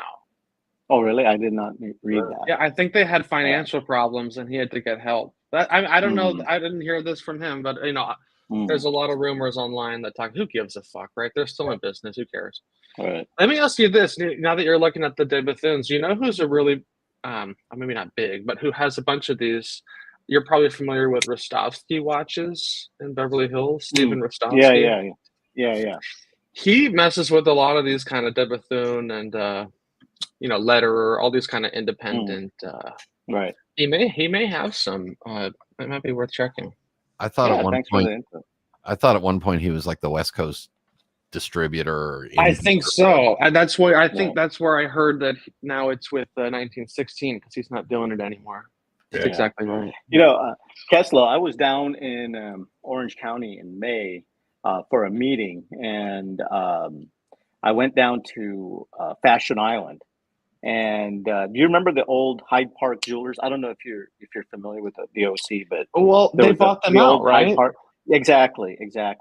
So I went down in there, and they had a couple of unworn, brand new Dave Bethunes for sale, and it was on loan from Philadelphia. So I know they have a couple available. So I'm just kind of curious to follow up with them and see. Oh, I see what you're saying. So they moved their inventory around all the different outlets. Exactly. Okay. Yeah. That's nice. Yeah, that'd be cool to see it in person, right? Yeah. And you can try it on. It's pretty cool. And it's at the MSRP price and not the retail, it's at retail and not the gray market price, which is even better. Oh, so do these go above retail? Well, I was told that a lot of them do, and I know that the Stradivarius, not all of them do, but there's like certain iterations of them that do. And for the most part, I would say 90% of them do. There's a few that just don't for some No reason. kidding. Yeah. That kind of gives you a little more confidence in the buy, right? I mean, it goes back to what you said, always plan on losing. But if you have that a little glimpse of hope that maybe you won't, it's kind of nice. Well, I think like with independents and with like DV especially, you have a limited, they're not going to exactly like triple their production, right?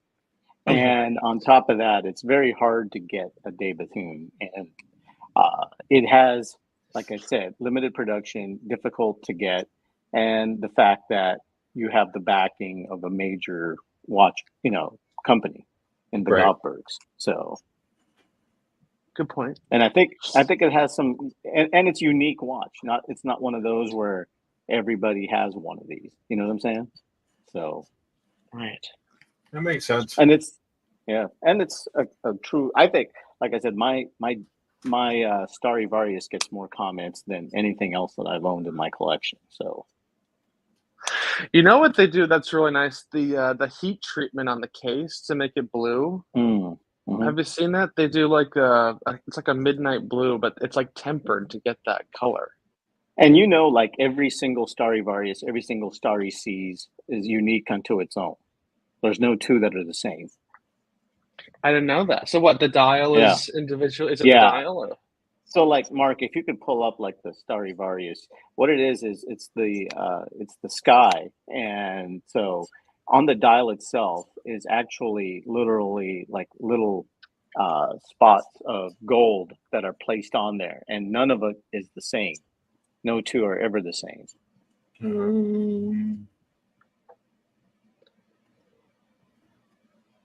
Is that because somebody in the dial factory sneezes and that's how it randomly disperses? No, I think in fact, if I'm not mistaken, yeah, It's not a sneeze. yeah, They're hand created. right.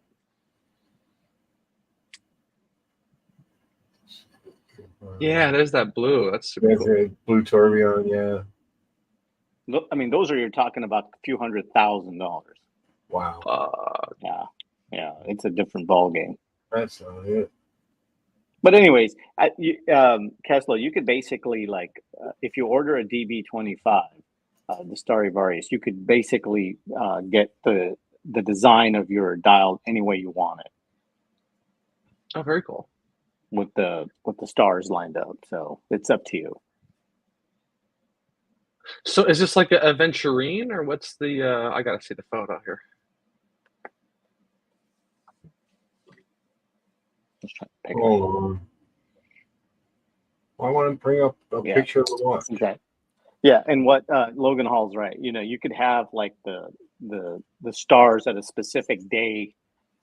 Kind of like the birth of a child, or or something important to be placed on the dial itself. When I purchased mine, go ahead. Do you know anyone that owns one of these? I do. Oh, right, of course. Anyone else? I don't know anyone else in the streams that owns a De Bethune, to be honest with you. But it's a good brand. It's a really good brand.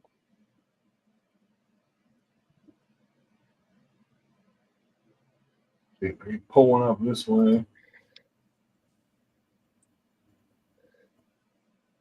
Yeah, that one in the corner always reminds me of Star Trek. So, that's the Star Trek watch right there. So second row, lower right, the far right one, Mark. This one? That's the DB. Yeah, that's the DB25. Okay. And I believe this is like in yellow or rose gold. So you can see what you're saying. Yeah, rose gold. Yeah. So you could see on the dial, Kessler, you could see like the makeup of the stars. So no two of those will ever be the same. Oh, okay. Yeah. So that gold pattern is done individually. Yes. Yeah. So in order to make it like however you want, they'd have to like place each one individually. Pretty much, it's all done by hand. I didn't realize the back looked like the Star Trek. Yeah. It looks like exactly. Yeah. The one it's I a very have is in clean looking titanium. movement, isn't it? It is. Yeah. It's a simple two-hander. It's just clean and refined. And I have mine in titanium. So Okay. So you have the same dial as this? the dial's the same, but the representation of the Stradivarius is quite a bit different in mine than this. Logan Hall wants to know, can you ask De Bethune to align the stars to a specific point in time? Yeah. I do believe you can. When I purchased mine, which was like years ago, from Cellini's where I bought mine, I didn't have an option because some guy dropped out, and then I was the next in line to buy it, so I did. So Mathis says the Jorn identity has there you go. Nice. Yeah. Reminds that he's part of the Miami crew. Good morning, Double Cron. Good morning, That's awesome. It must be really lightweight in the titanium. Oh, very light. Just like this one is titanium as well, so it's really light. I like my RMs, and I like most of my watches in titanium. So yeah, nice and comfortable. Yep, very comfortable. Well, like stainless steel. Research these. Yeah, I have. Stainless steel is good. Yeah, I've got some stainless steel pieces. So very nice. But I think like Keslow, I think you're gonna. You're so much younger than all of us on this panel, especially Lucha Bedic. But. Oh, thank God it wasn't me. Yeah. Well, yeah. I was being nice to you today, Brian. So Mark is older than me. He's older than me. Okay. Then I was accurate. So I mean I think your journey is like so good. You're doing so well on your watch journey, and it's like it's you're doing it the right way. You're enjoying your pieces, you're trading it around, and that's the best way to go. It's interesting, the whole independent side of the watch collecting. Before I got the Patek, I really considered a Gronefeld or Laurent Ferrier, because when you really look at the watchmaking itself, like just pound for pound comparing, they do a better job. If you look at the finishing, it's like this is clearly more time went into this, everything about it. But then it's like you're on an island, kind of on your own with like a handful of people. It's like if you go to resell that, when you go to resell or trade, it's a little more difficult. I guess you kind of know that going into it, but there was kind of your aspect of like, oh fuck, like what if I change my mind on this thing? You know what I mean? Well, Keslow, here's the thing: you get to a point in life where you collect the things that you like to collect, and just say fuck. Exactly. Sometimes in life, you buy stuff, and when you're ready to sell, you're not going to get your money back, and watches are one of them. Okay, and so I don't expect to make 50% profit on my watches, because if I do that, then I'm a fool. But what I do like is I have a Romain Gautier, and I have Romain's number on my cell phone. So if I need something, or I want to get in touch with him, or he's offered to show me a tour of his factory, I have it. I have Christian Ferrier's phone number, and he said if I need anything, or if I want to tour his factory, just reach out to me and they'll give me a private tour. These are the things that I really enjoy about independence. You know what I'm saying? And bro, that's very special. That is very special. I'll never meet Terry Stern. Even if I did, he'd forget me in 2 minutes. Exactly. You're no one to them. You're just another person, unless if you're like a movie star or a famous athlete. You know what I'm saying? 100%. No, you do get. I could see that you get a much more personal touch when you're dealing with these guys. That's a good point. And very comfortable. And it just boils down to your collecting and your own your own interest in the hobby itself.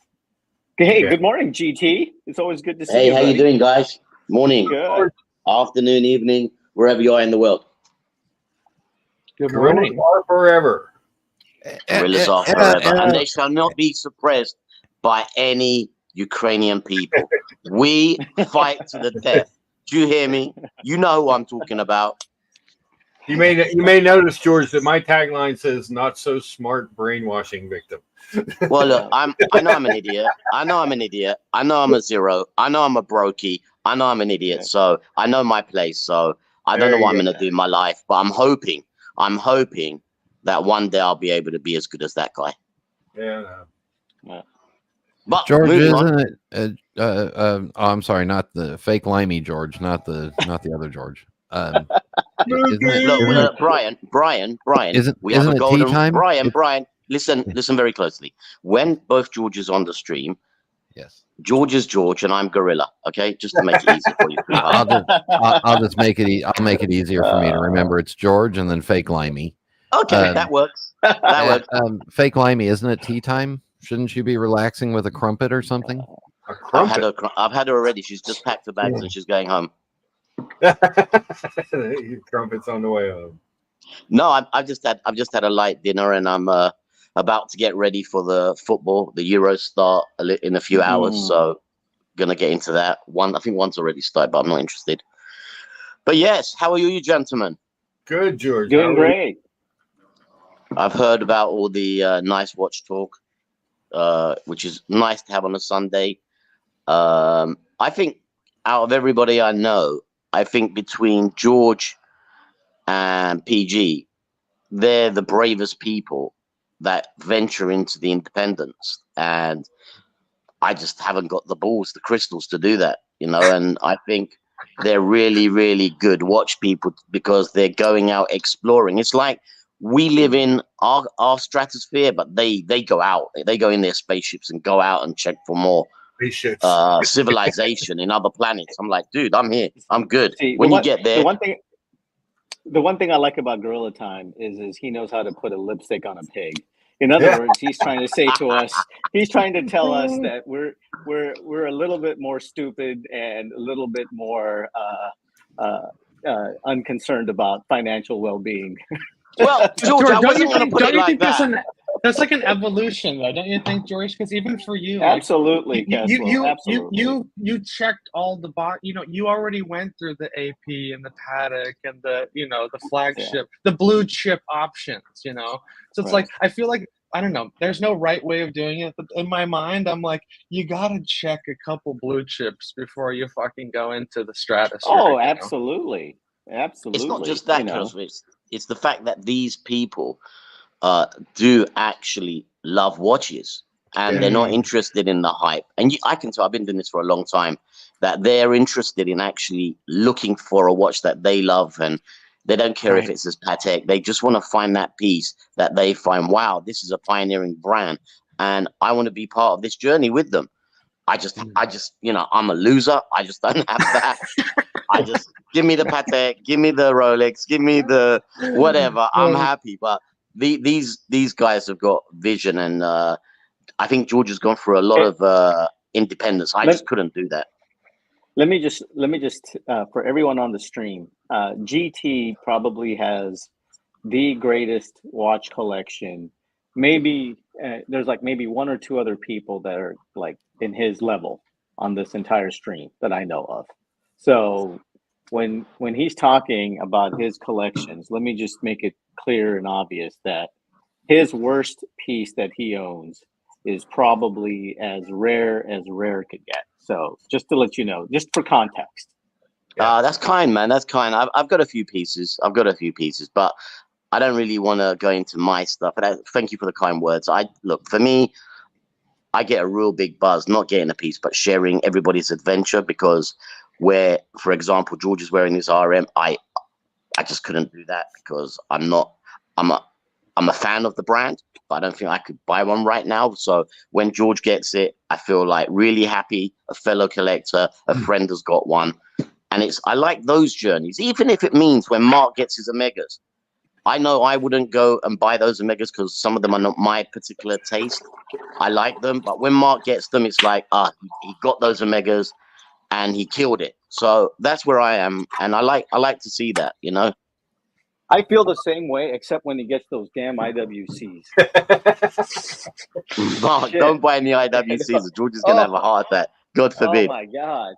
You know. Do you know what we should do one day, Mark? We should go and chip in everybody to get an IWC, right? And FedEx it to his office. And just wait for his reaction. Oh. Yeah, but you bastards. Whoever is shipping it is getting a free watch because he's sending it right back. we could get one of those 5-eared aqua timers that's like a 45 by 17 millimeters thick and ugly as a. It would rank right up there with one of Brian's used what do you call pipes? Getting one of those, you know. Hey, those are all good shit, man. You want an aqua timer? It's funny. I always have one up on the screen somewhere. Oh, here we go. Ladies and gentlemen, up comes Here we breakfast. Go. Yep. Brian, when's the big day? I'm waiting, bro. Not done yet. What do you mean they're not done yet? What else could you possibly buy? See, here's the problem there, fake limey. None of you really listened and paid attention to say that I might not do anything until after Father's Day, because then the gray market dealers will be going into the long doldrums of summer, and they may be more interested in releasing some inventory that they've had. So what's happening today? Father's Day. Yeah, I apologize. Yeah. You did say that last week, but I don't really listen to a lot of shit that you say, Brian. Excuse me, but I have to be honest. Some of the stuff you say is not important. So it goes in one ear and out the other. So that's the reason I didn't remember, Brian. But to my point, when are you going to show us that shitter that you bought so I can piss on it? Oh, wow. Who knows? I like to get Brian rowdy in the morning. I might already have two, and one of them might be a Richard Mille, which the reason you can't wear them is because you're 5'2" with stiletto boots on. Bro, I'm 5'7". I'm built like a boxer. Dude, when I see you, I'm going to bite you so hard that your whole ancestry will feel the pain. Yeah, you jump up and bite my thigh. Go right ahead. Oh, man. Brian, we shall see when we meet. Bite my thigh. I don't think I've ever heard someone say that. He wishes. Keslo, he wishes.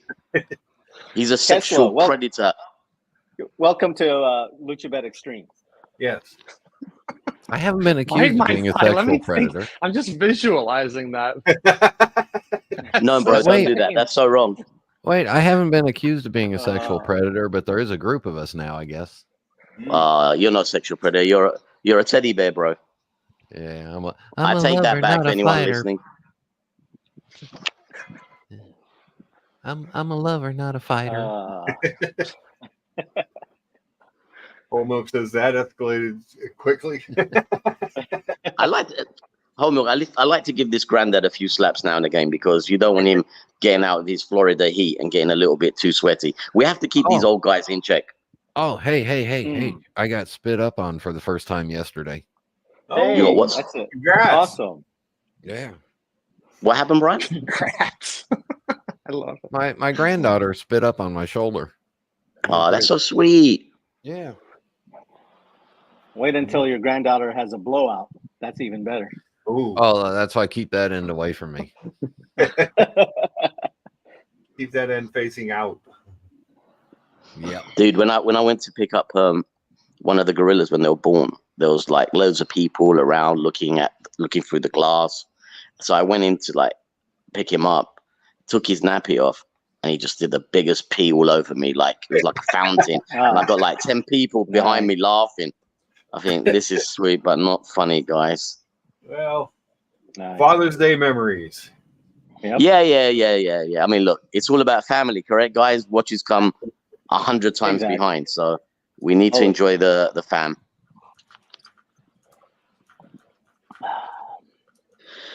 So, Brian.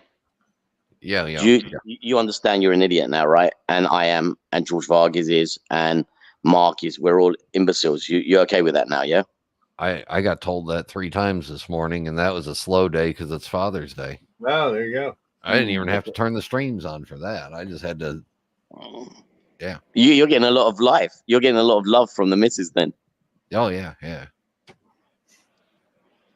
Yep. Dude, I took everybody out and I took my father out my father-in-law out, for Father's Day to a restaurant, and I was speaking to the waitress, and my wife's like 3 seats to the right, okay, and she's smiling and laughing, and my wife turns around and says to me, "What was that about?" I said, "I just asked her for a number, nothing else. Don't worry about it."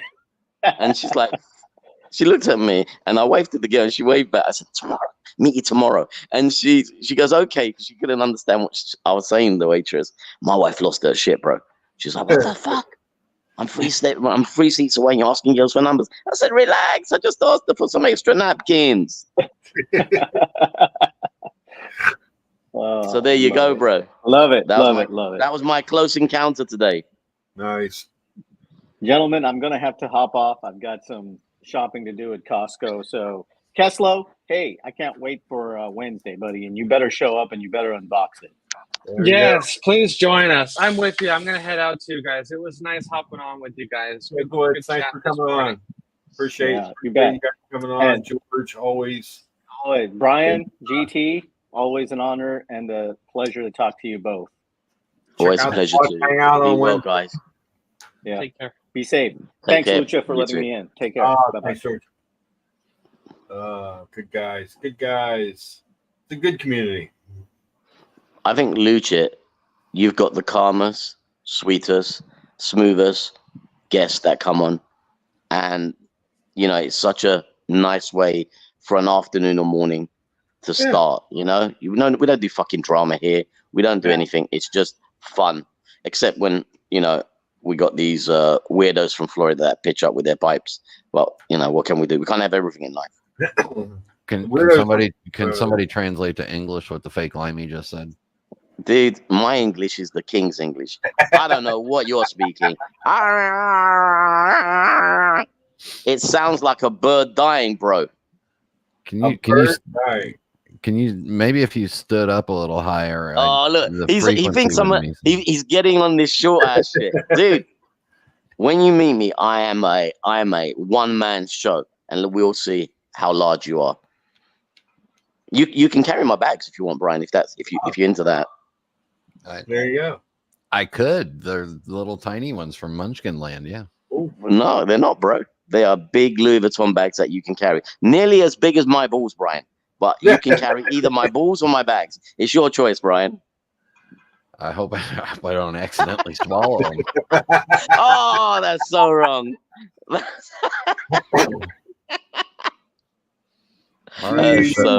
Mark, I just want you to know I came on for a little entertainment and then to talk nice. This fake Limey comes on and it all goes downhill. Yeah. I'm sorry, Mark. He just brings it out in me. I'm sorry. Throw out. You know, what are you gonna do? Hey guys, don't forget to hit that upvote button. I do appreciate that. We don't ask for much here. Just please subscribe. Subscribe and an upvote. That's it. It's free. Yeah, for free. Mark, I actually like this IWC you got on the screen. I'm sorry, but it's a good looking watch. You know, it looks like it's a piece that can take a beating. Yeah. I'm seriously looking at the IWC, the white ceramic. I don't know if you've seen it, Brian. The Top Gun version. Oh, the Top Gun. Yeah. Yeah, I like it, except it's a 43, so it's a that's what's holding me back. Yeah, that's why I got all excited over the 41 Patronus AMG one. Yeah, and that's a beautiful color. I really like that color. Do you wear it a lot, Brian? I don't see you wearing it a lot. You don't see me on stream a lot anymore, do you? Yeah. What have you done? Have you had a sex change? Are you now Bernadette? No, I was okay with both the sexes I had. Oh, there you go. Yeah. No, but that in your collection, I think that is a really pocket hero. It's a beautiful piece, and you don't often see them.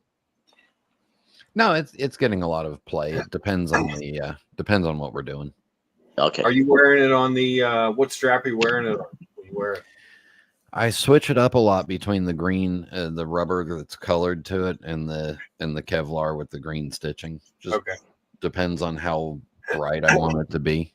I have the solid black rubber, and I've never worn it on that. Okay. Yeah, I remember you said that they ordered that for you.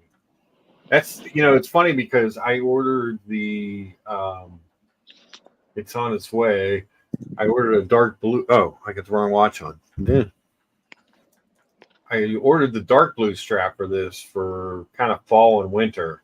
I like this for the summer, but I don't know that it's going to translate into the colder months. So maybe the dark blue will look nice on that. Plus, in the interim, I might put the deployant on my CK. Double win. CK.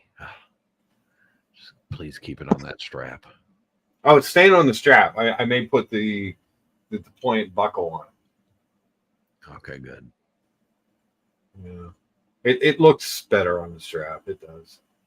I tried. I experimented, but this tang buckle isn't always the easiest one to use because it's kind of made to look old fashioned. It's beautiful, but the point's just easier for me. If I get the dropsies, I'll be all right. Yeah. No, it's still pretty though. Yeah. I don't think I ever. Maybe I did try to buckle it. It's weird the way the tang is, the way it's positioned. It makes it a little harder to get on and off, but it's not horrible. It's just especially if you're kind of hot and sweaty, it's Careful, you'll get fake Limey back on here excited. Oh, did he leave? George left. Well, you just try not to get him too excited. You said hot and sweaty. Hot and sweaty. Hot and sweaty always brings him out. Dear Artifact says, family is everything. Dear Artifact, in your family right now, I think watches is everything because you got some killer pieces here lately. Jeez, Pete. It's funny because I mentioned to him that the Zenith that he got, the Chronomaster, which is a beautiful watch, really got lost. And so did that Avigation Big Eye, that Longines that his dad got, which is another beautiful chronograph. It really got lost in the hype of the 321, the Snoopy, and the Le Mans. So that's kind of what I'm worried about with this final move that I'm doing is that I get pieces that don't get lost. Yeah. And don't get, kind of duplicated. I mean, you end up with a 321 and a Snoopy. Are you really gonna and a Le Mans out of those? And then you've got the Avigation Big Eye. It's like, yeah, out of the 4 chronographs, which one's gonna get some wrist time? Yeah, it's true. And that Big Eye is a great looking watch, but it just, when you see it compared to those other chronographs, even the Zenith, you're like, oh yeah, it's nice, but if I had to pick a chronograph for the day, I'm probably going with one of the other ones. It's, it is what it is. I think that's one of the reasons we tend to trade and swap and move on and pick up other stuff. But it's really nice having something like the Longines because it'll fly under the radar. Yeah. When you're going to places that you don't want to be. Yeah. When you don't want to stick out. Yeah. I want to see. Doc Mick brought up an interesting point because this watch, there it is. Have you seen? Oh, let me accept some cookies and share this. Have you seen this version of it, Brian? I haven't seen it in person. I haven't either. But Doc Mick says it's beautiful in the petrol blue. And I agree. The pictures and stuff that I've seen of it, it's amazing looking. Not that I don't like the black, but boy, that blue just kind of pops. Yeah. I still wouldn't buy it. It's a Swatch Group shitter. Oh, Hashtag. stop! You're making my collection sad. Out of all your watches, the one that's busted down is the non-Swatch Group shooter. Yeah, really.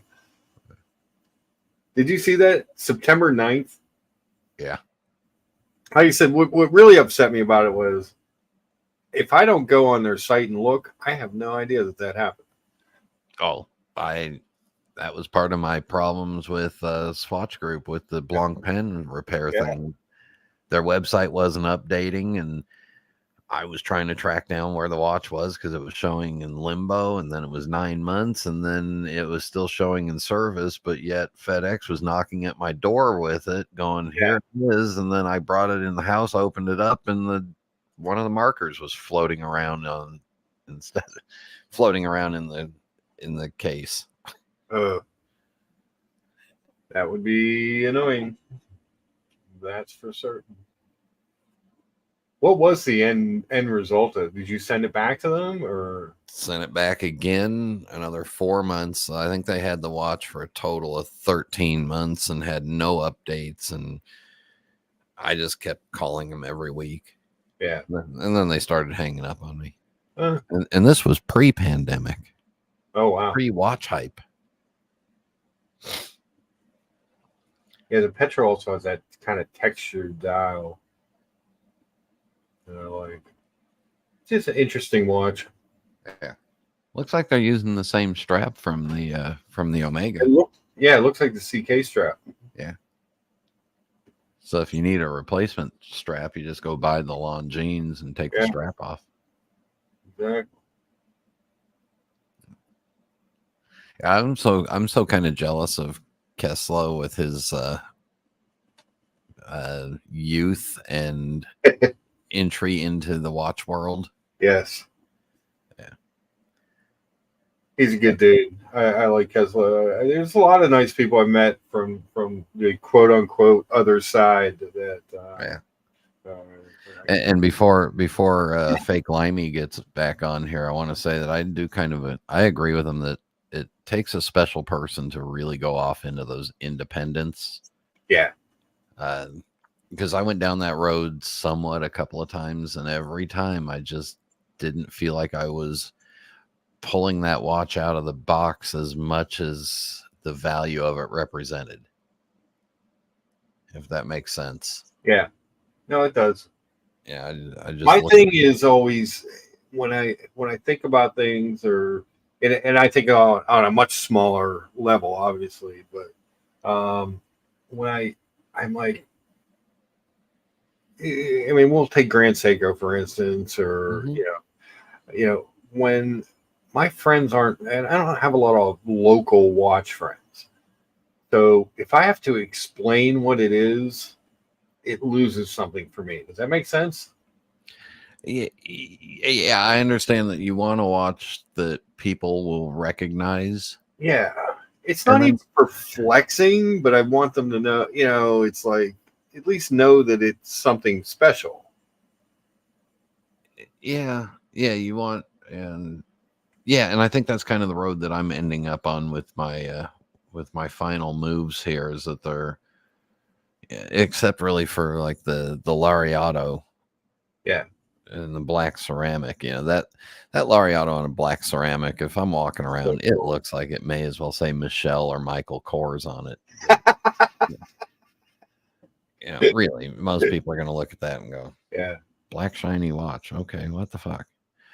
Yeah, so yeah, you look at stuff and you go, okay, yeah. But then it is fun to have one of those watches when you walk into a group of watch people and somebody says, "Oh, whoa, oh." Yeah. It is definitely a double-edged sword. Yeah. Funny thing is, the watch that I used to get the most comments on out in public was the JLC Reverso. Oh, wow. Just random people coming up and going, "Is that a Reverso?" Huh. Yeah. That was. Okay. And I've owned every freaking watch. If there's a watch in the United States, it probably spent some time on my wrist at one point. You have had quite the collection. No, I've had quite a large quantity of or watches and pipes. I'm typing pipes because I'm doing some stuff. Oh, okay. Did you move on from the Chopek? I'm trying to remember. Yeah, it's available now for sale at European Watch for 19,000 and change. There you go. Yeah. What did you think of that watch? So it came down to a decision because I looked at the 39 millimeter Royal Oak, mm-hmm. the Laureato, and the Chopek. The Chopek was beautiful, comfortable, more flexible because it had a micro adjust in the bracelet and had a quick change system that they created so you could put it on one of their fitted rubbers. Okay. The movement was more interesting than anything. More interesting to look at than any movement that I have. Yeah. But I was a little worried about scratching it up because it did have a whole bunch of high polish. And I just thought, all right, out of these three, this one has to go. I can't have three Gerald Genta inspired watches that look close to each other. That's fair. Yeah. And Tom Voss, I do not have a Vacheron Constantine in my collection now. The K. Delilles both ended up going away. Was that yours? That's my watch right there. There it is. Yeah. The K. Delille was fantastic, but I did, at the end of the day, if I was going to wear it comfortably on the rubber, the butterfly clasp was a little annoying and somewhat painful for me. So, and that's butterfly rubber clasps are annoying. The Zenith have one. Well, and it just depends on the bends, the bend in the back end of them. Yeah. So they just ended up getting moved on. I had a therapy session with myself. Oh.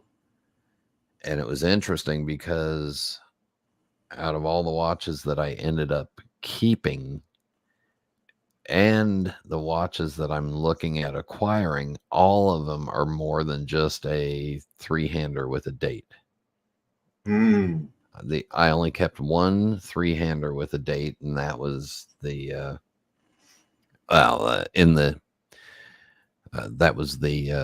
Laureato. Everything else has some sort of other function to them. So I wanted something else. I think there's something for me, having something where you can interact with the watch during the day besides just look at the time and date. Yeah. I don't know. Call me crazy. And I don't care what Kevin says because I'm not listening. Blah, blah, blah, blah, blah. Yeah. I'm a big... I love to take 30 seconds of my day, especially if there's something stressful, and just take a quick peek at my watch and just watch the sweep of a second hand. It just let everything go. You know what I mean? It's kind of one of those things. Billy says, OC Watches in California has Chopek watch with a blue dial, which is very rare, for 18 grand. He's had it for about 6 months. Yeah. Yeah, that watch, I love the look of it, and I love the look of the bracelet, but I've heard people complain about the bracelet. The bracelet's got a little bit of a jingly-janglyness to it. It's well made. It feels solid, but it sounds a little... Sounds a little jangly. Jingly jangly. Interesting. And yeah, they're coming down. You can pick them up for 15, 16 if you buy them right. Mm-hmm. I'd like to see them do a little bit more with that, with that movement and add a couple more features to it. But okay. Would you be interested in a GMT? Ooh, sexy. I want them. Yeah. I love the look of the movement. And I appreciate the look of the watch. And I was always curious about them. There seemed to be a lot of hype about them, but it seemed to really have died off. And going back to what Tom Voss was talking about, there is a version of the K Delil that I'm kind of eyeballing that is the day date with the power reserve. So I'm kind of eyeballing that because I love the Vacheron brand. Mm-hmm. Not a fan of the overseas for my wrist size and shape. Yeah. I love the blue the 3-hander blue overseas. I think it's just one of the most beautiful watches ever. I think if all goes well, I will just have one. I'll have 2 3-handers with a date. One will be a Seiko diver, okay, beach watch, and the other one will be the Lariato. And that's the other thing that I'm doing is I'm looking at whatever I add has to fit a specific piece into the puzzle. Okay. At one point, I had a thought process where I said, you know what I could do? I could get a whole collection of Rolex GMT Masters that have the green GMT hand. Yeah. So the original black, the yellow gold with the black dial. I got the left-hand drive, the new one. Yeah, get all those. And I was looking at those going, what the hell's wrong with you? Yeah. Well, I mean, part of that is when, like, you were talking about like picking things out of the box to wear. You essentially have 4 or 5 of the damn near exact same watch. Yeah. Yeah. And you have valuable watch resource money tied up into the same watch. Yeah. When you get the same basic look, I can't. It's if some people want to do it, great, but I can't afford to make a collection of $12,000 to $15,000 watches that are 4 or 5 of them are fairly close to each other. Yeah. No, Can't do it. I would rather have a little bit of variety. Yeah. No, I don't blame you. And if I only have 3 or 4 Rolex GMT Master 2s and they're all very different, I'm fine. Yeah. I've talk about a situation that, I mean, I honestly in my life thought if I got to 1 Rolex, I'd be killing it and happy. Yeah. Yeah.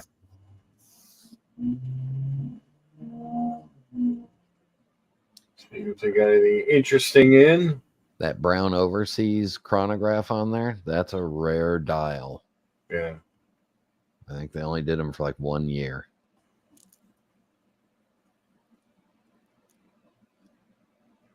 She's a beauty. Uh-oh. Yo, Mathis, Florida crew. Yo, you got to do something about that Kevin Jabroni, man. He coming at me, man. You got to knock him. We got to take him out, yo. Yo.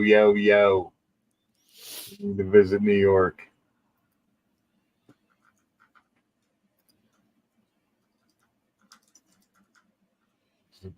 Back.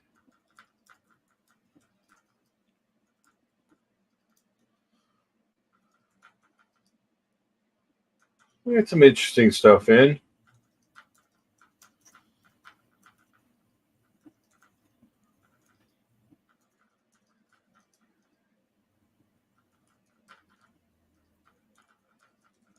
This I always thought was just one of the most beautiful watches ever.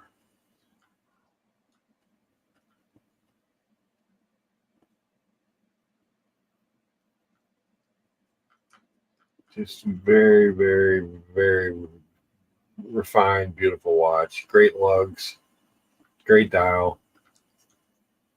Love the big date.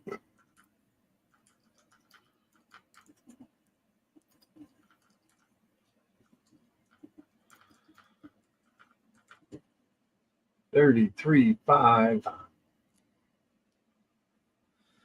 I also think European watches, and they're still selling pieces, but they haven't come down to in price to where some of the other gray dealers have realized the new the new level is. The new market level, yeah.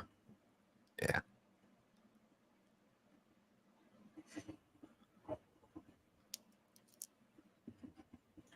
Well, I'm sure I guess a lot of it depends on what they brought some of this stuff in for.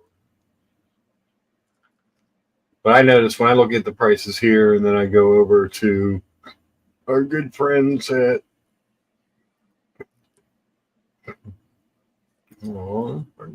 Nashville seem to have some better pricing. Yeah. A lot of stuff. Perfect example is that Patek Calatrava Travel Time. Chase has had it for a long time now at 33, and European Watch just put up almost an identical one for 37. Okay. Yeah. And Buckley's day date's still there. It's still there. I think I cursed that watch. I tried it on at dinner. It's a beautiful watch. I mean, it's absolutely stunning in person. The polish on it is amazing. The dial is, I mean, these pictures don't really do it justice for what it is, but it's still sitting there. I tried that on at the Italian restaurant when we had dinner.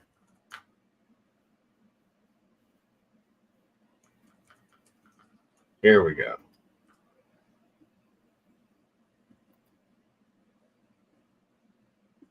I just think that is just such a good looking watch.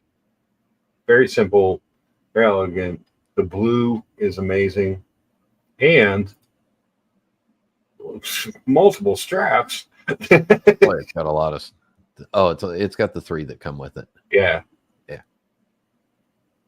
Just a good looking piece. And Vacheron's real easy to go online and order new straps. Yeah. But be careful with their, again, that the deployant for their rubber kind of bit the back of my wrist. Ah. So I ended up wearing it on the bracelet a lot because the bracelet has the micro adjust, but the bracelet flares a little further than I liked. Okay. And I only lost about $2,000 on that watch. I'm so proud of myself. Everybody's looking for a white Speedy. He's got one of them, but I think it's a good price, $87.50 for the new one.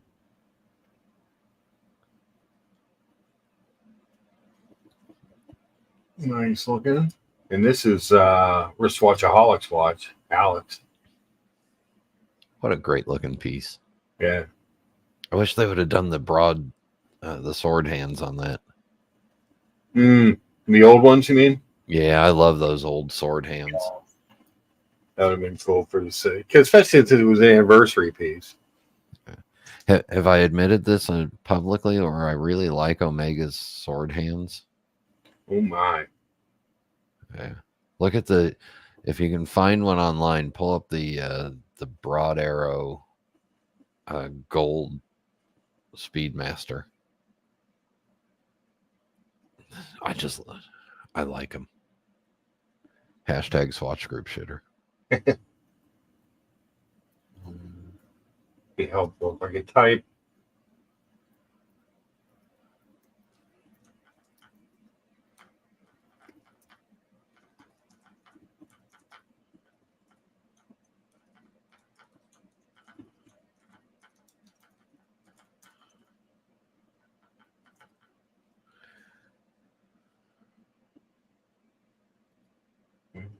Yes. I'll accept your cookies.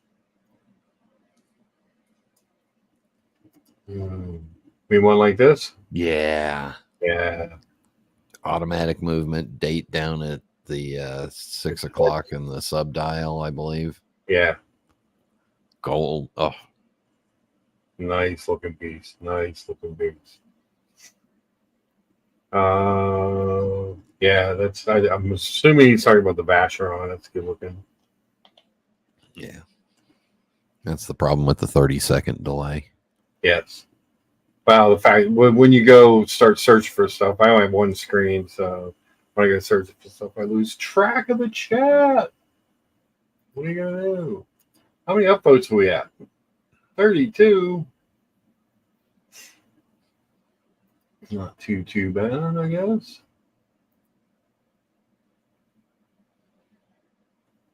What do you got going on today? Any Father's Day stuff there, Brian? No, we did it all kind of in the last 2 days. Oh, okay. Oops. Yeah, the wife's father was in town, and they just left. So I think today we're just going out for lunch. In fact, bear with me. I'll be back in about 4 minutes. Okay. I'll try and hold down the fort. Try not to piss Kevin off. He's fragile. Well, poor Kevin. He was making poop jokes earlier. Poop brown dial jokes. What are you gonna do? Kevin says, "Tee, I am fragile." Oh man, Mathis, you still out there? Did you get a chance to see my BLT?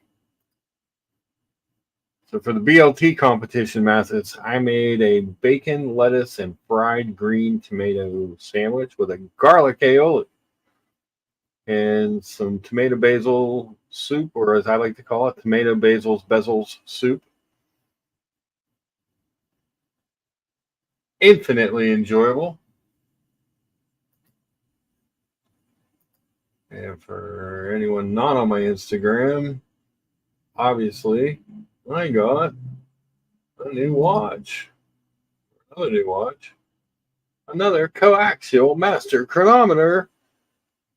Another Aquaterra, in fact. In the summer blue. Beauty. Absolute beauty.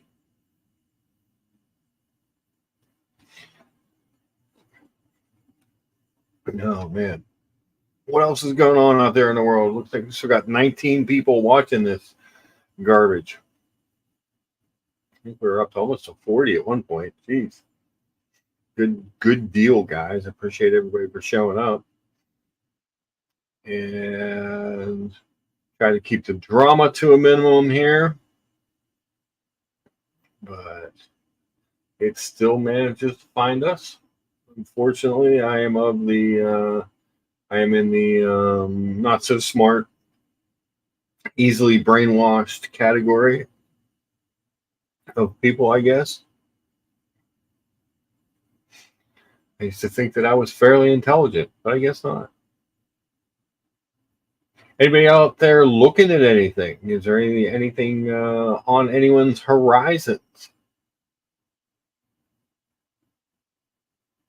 Billy says, be careful with Tudor watches. A lot of dealers won't touch them. The market's flooded. It does seem like there's a lot of used Tudors in the world. Even the new stuff, even the new monochrome and the red bezel, the master chronometers, there does seem to be quite a few in the world right now. Even Nashville has, we were looking at Nashville's site earlier, I think. He had both of the, yeah. He's got the monochrome, the 2024. It's a beautiful watch, but 4,600 is a couple hundred over retail, I think. And she's a beaut, but and he's got the red bezel one like I had, which is another beautiful watch. I just the red just isn't me, unfortunately. You got a Black Bay 2019. That's cheap, $3,000 for the GMT. It's just an awful lot of snowflake hands for me. It's 3 snowflake hands on one watch. Kind of like the new 38 version I don't like the size, but I like the 38. I'm back. He's back.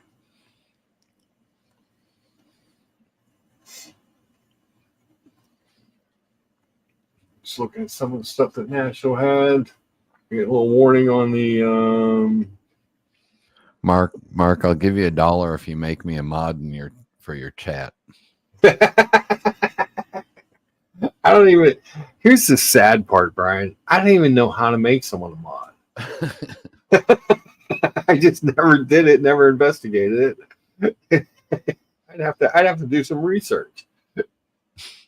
Treble says, "How many Aquaterra have you had, Lucha? I like them, but don't really do rebuy since I've already had one." So I had the gray with the blue. I had that for 5 years. The gray dial with the blue indices and hands. That was a great watch. And when I moved on from that, I actually picked up the green one, if you remember. I thought I need a green watch. You know what I didn't need, Brian? What? A green watch. A green watch. Green is not. I had nothing to wear it with. It just wasn't my thing. It didn't work. So I traded that on something I don't remember. But so this one came about because I had made a deal on an IWC Big Pilots 43, a 3-hander, and then the guy backed out. I don't know if somebody offered him more money. I don't know what happened, but we were just about to pull the trigger, and boom. So then I'm like, well, I need another go anywhere, do anything blue watch because I sold the Zenith, and I was like, And so I was looking at blue watches, and this one came up, and the deal, I think I said earlier, it really, we had agreed on 4,500. I sent him over the, he's like, send over the offer and I'll accept it. And we did it on Chrono 24. I sent over the offer. Well, it took the shipping out, so I actually got it for $44.51. I was like, all right, cool. Because I didn't realize that it took when they did the offer like that, it took the shipping off. The watch is 3 months old. And super cool. Even the guy was really cool. He showed me extra pictures. He showed me the master chronometer, certificated results and stuff beforehand. So Kevin says, no, don't do that. I'll give you $2 to not give him the mod. I'll give you $3 to give me the wrench. The Aquaterra JP, I picked it up for $44.51. Most of them are in the 5s. Most of them that I saw were in the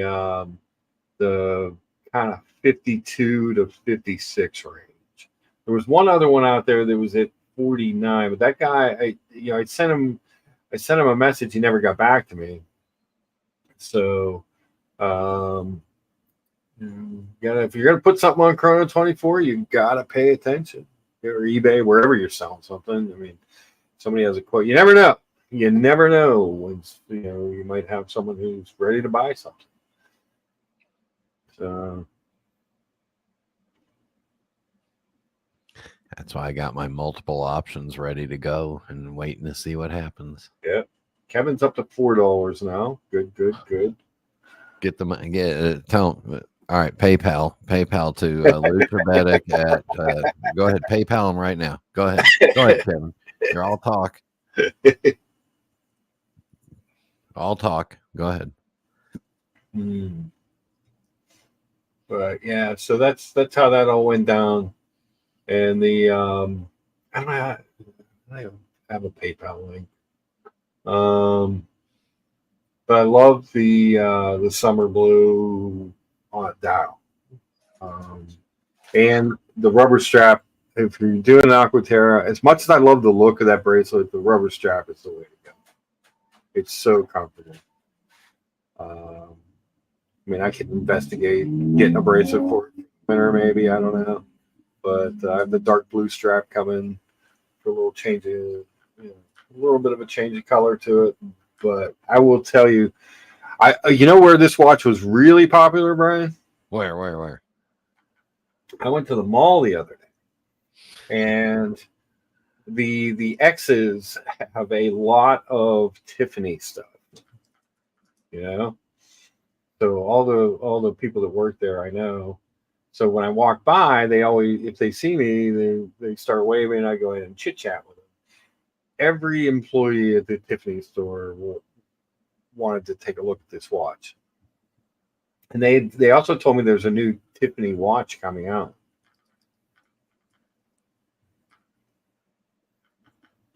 Not Tiffany stamp, but an actual Tiffany watch. Ooh. Yeah. And across the hall from them, or across the mall, they're opening there's a big sign saying that Watches of Switzerland is coming to Pittsburgh. So I'm curious what brands they're going to carry. And if that's going to end up being the new Omega boutique, since they're closing all the Omega ADs in town.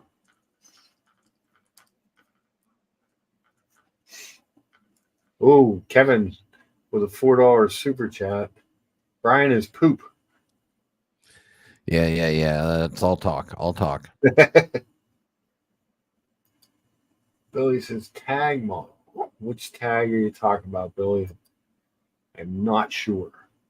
I saw a guy wearing a tag chrono yesterday at the market. Blue on a brown strap.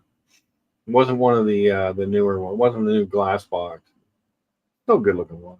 I'm happy anytime I see someone wearing a proper watch that's not a smart watch, Fitbit, because that's almost all you see anymore. I'll compliment someone on a Michael Kors.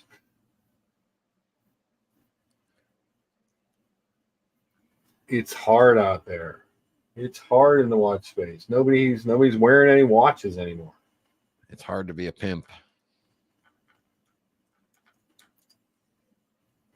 Tag model WBP. Oh, geez, that's long. Saw it the other day. It's the best speed to watch retail 3,800.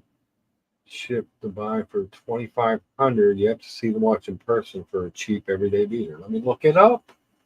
Let's pull it up. There's a tag. WBP.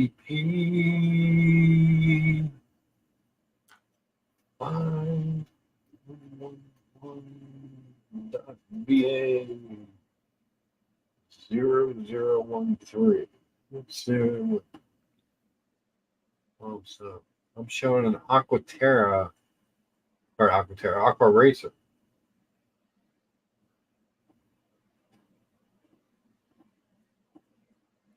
Is that what it is? The Aqua Racer? That's what's come up when I put in that. Oh, it's good looking. Oh, share that. The only thing I don't like about these new Aqua Racers, I owned the Batman Aqua Racer before, and it was a nice watch, solid watch.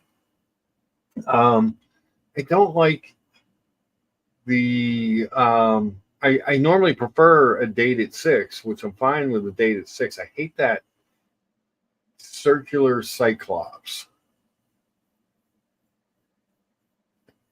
at 6 o'clock. I preferred, like, my Batman had the traditional Cyclops at 3 o'clock.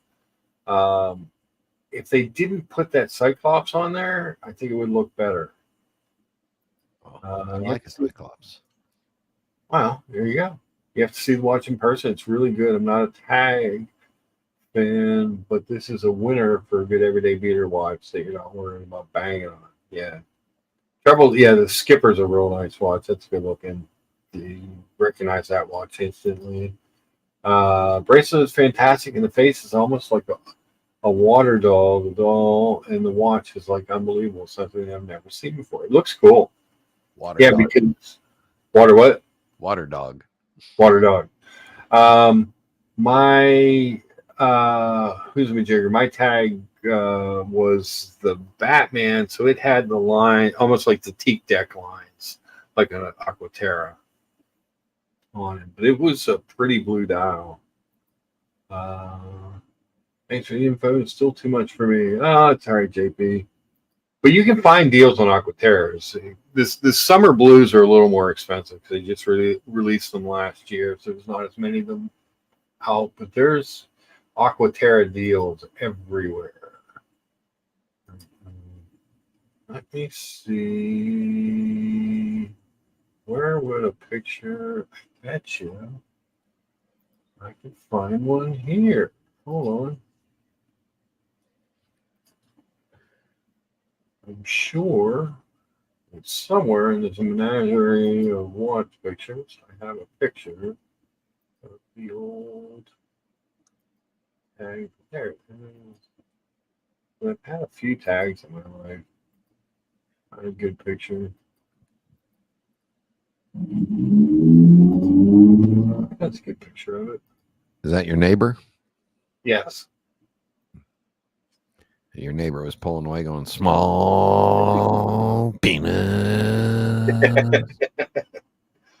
That was my tag, Aqua Racer. That was a very solid watch, heavy watch. Very nice watch. Got a lot of compliments on that one. The blue really reflected nice on that dial. I had a Carrera day date with the caliber whatever special movement. And, Caliber 5 probably. This was a caliber 7. Yeah. Really liked the watch. Yeah. Very nice watch. Had the biggest dial. I mean, it was huge, all dial. Billy says, you have to see this watch in person and it'll blow your mind for the price. It'll blow your mind. It's really nice and it's thin and small. It doesn't feel like a 41. Yeah, this one was a 43, I think, that I had. Feels like a 40. But yeah, but this tag is nothing compared to the new one. You have to take a look at the new watch. It's really nice and blew my mind. And I'm a Rolex person. The bracelet on this watch was one of the closest to a Rolex Oyster bracelet that I that wasn't a Rolex. But this watch is interesting looking. I only wear Rolexes because Kevin told me to. This one's a chronometer certified too. This is pretty good for 3,800. That's just that's Tag doing those older Seamaster wave dials better. Yeah. Look at the micro adjust. Adjust in the bracelet now. Damn. It's a nice kit for $3,800. Is it aluminum or a ceramic bezel?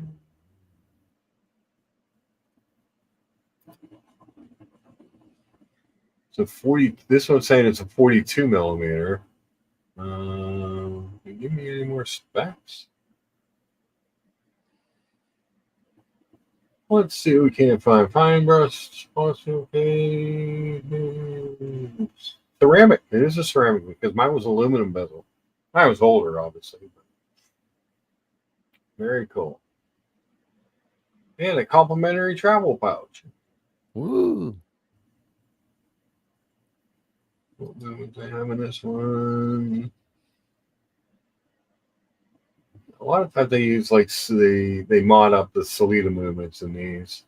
That loom's nice. What the hell? I like that offset. See, that's what I like about my Seamaster is it's the reverse where it's all blue, but the minute hand and the pip are green. But I like that kind of offset on the.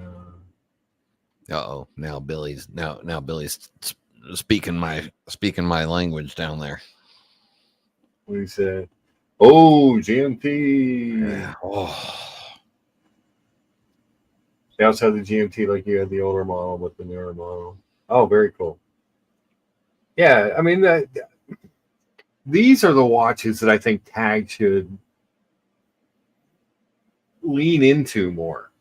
You know, I get that they can do some interesting things, and they make every year. It seems like they come out with something ridiculously expensive and stuff. And they've done some fun stuff, but you know, they need to lean into their Carrera and Aqua Racer lines, get them out there a little more. I think because this is a lot of watch for the money.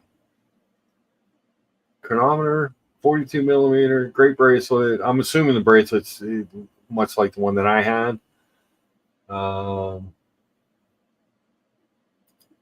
He says, I've had the Omega, but I truthfully believe this is better than the Omega. It just doesn't have a glass case back. But who cares if you can buy it for $2,500? It's the best everyday beater. Yeah, it's a great beater. And I sometimes miss mine. I think about that watch every once in a while. I'm like, that was a good looking watch for what it was. But I will say, so like this watch, I picked up for $3,700. That's a great watch and a great deal. All right, we interrupt all this watch talk for baby cuteness. Uh-oh. Let's see if I can... Oh, my. There she is, 3 months old. Gee, so cute. Where's her pipe? Oh, no. Wait. Here's her pipe. Oh, there. Oh, look at that. I'm holding on to it for her. Very nice. See? So cute, Brian. She's adorable. There's Mickey Mouse. Okay, that's all you get. All right. Well, thank you. Adorable. So cute.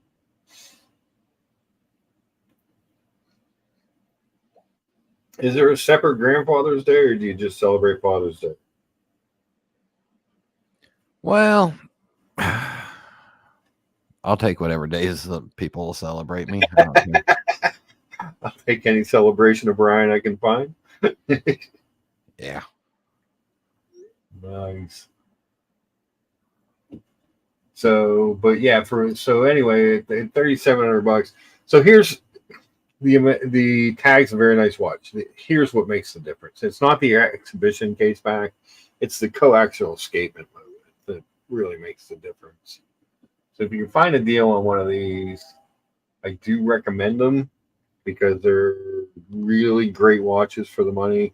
And I mean, even retail's not obnoxious on them at $5,900, but it's, the ceramic dial, the weight pattern ceramic dial, the ceramic bezel, the coaxial escapement.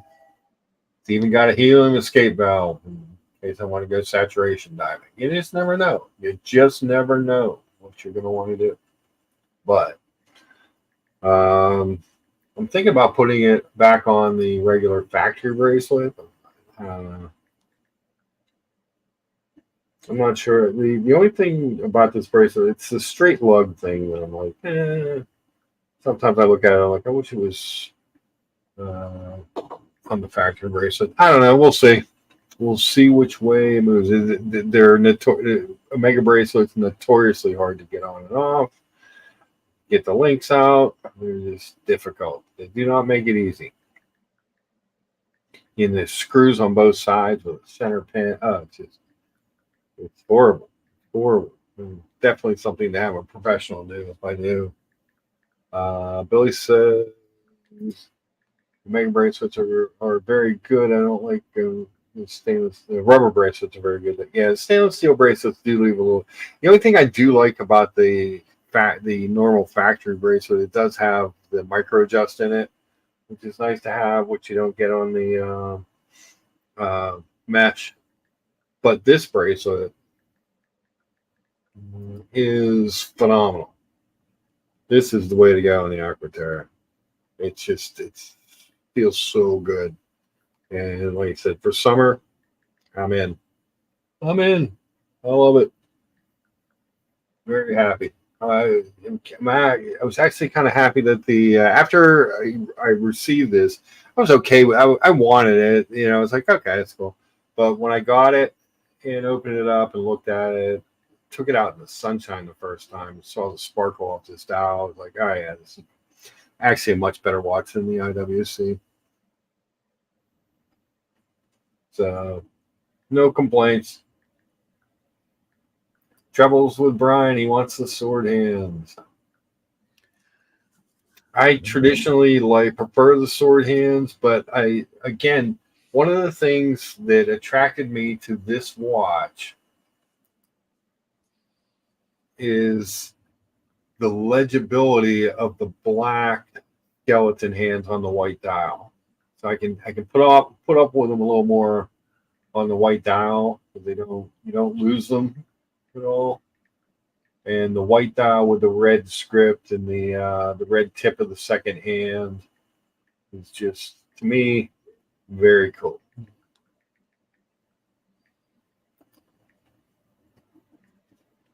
But that being said, neither of these watches is nearly as cool as, open it up. None of them are hype enough for me. None of them are hype enough. Got to have some hype.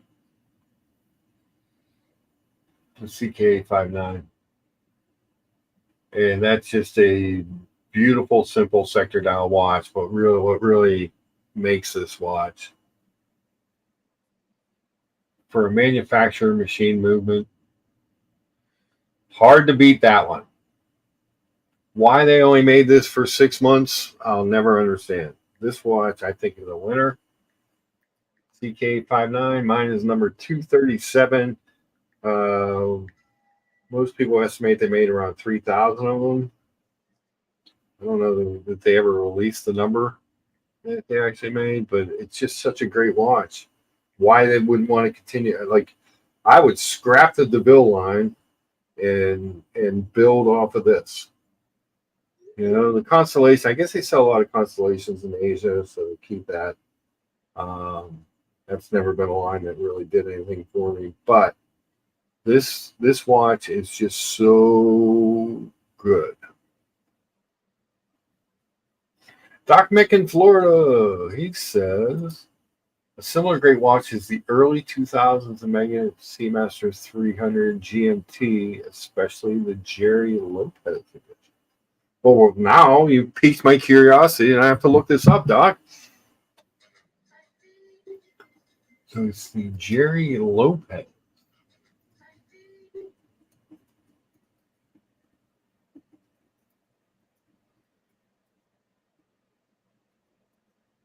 G Jerry?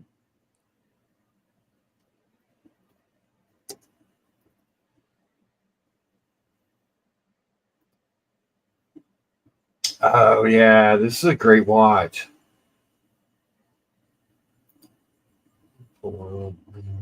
Share this tab. These are cool watches, and they have the good hands. Brian, it's a GMT, too. I had that watch at one point. Aha. I think I bought it for about $1,700-$1,800. Yeah. Back in the day. Grass used to grow for free. We drank out of the hose, and and women stayed in the kitchen. I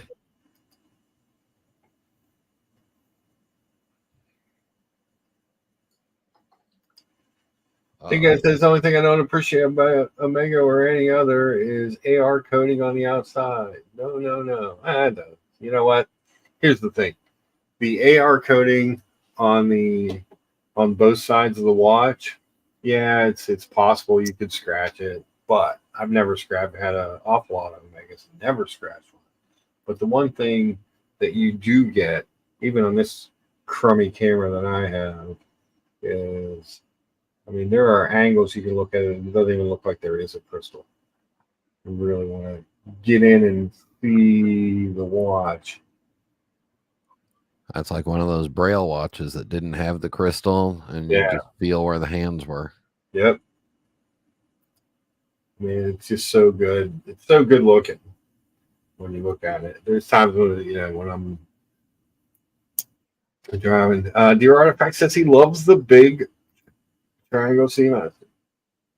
Yeah, that big triangle with the broad sword hands, just bold. Yes. And I still love Dingo Dave. And you still love Dave. I've never scratched one, Dave, and I've had a number of them, and I've banged them up, but yeah, I've never had an issue with it. I think I had one tiny little mark, somewhere around 530 on my Aquaterra that I had for 5 years. So not really that big of a deal. Dingo Dave, sending the love back to you, Brian. Yay. Yay. All right. Might have to unleash Dingo Dave on Kevin. Uh-oh.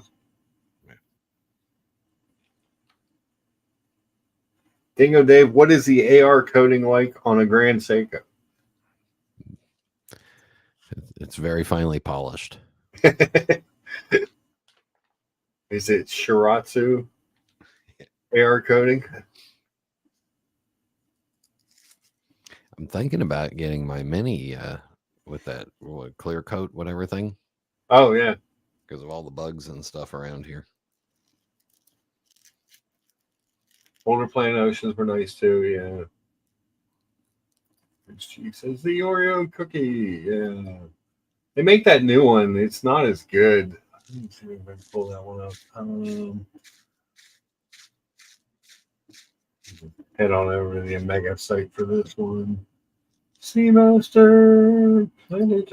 I may look into getting another one of these Seamaster GMTs and then putting it on a rubber strap and getting that bad bracelet off of it. Okay. Because I didn't know about rubber straps back then when I had that. Ah. That was back before rubber was invented. Okay.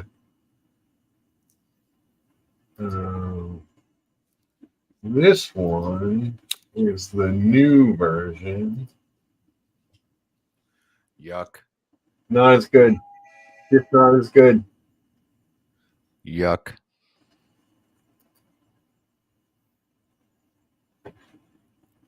It's just not as good. Even the GMT hand with being in white, just missing something. Very bland watch. It looks very institutional cafeteria. Yeah, I agree. Yeah, a lot of yuck. Dingo Dave says, LOL, it's like the moonlight night over the Sea of Tokyo on a full moon in spring. How they apply their AR coating to Grand Seikos.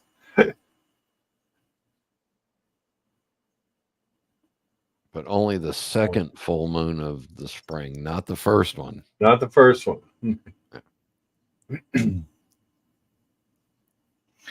So, Dingo Dave, what do you think of the Grand Seiko GMTs?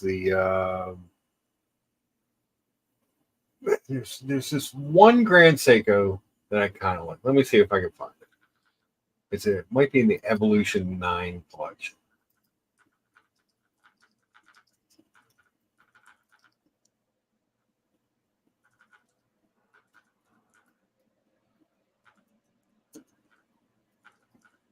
Let me see if I can. There's one. It's expensive. $8,400. But that's like the one that I look at sometimes. I'm like, that's not a bad looking watch.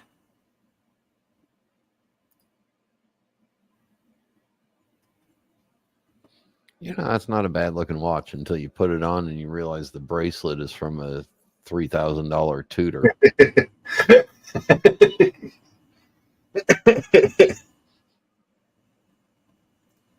That would be, if I ever bought a Grand Seiko Dingo Day, it would probably be something like this one.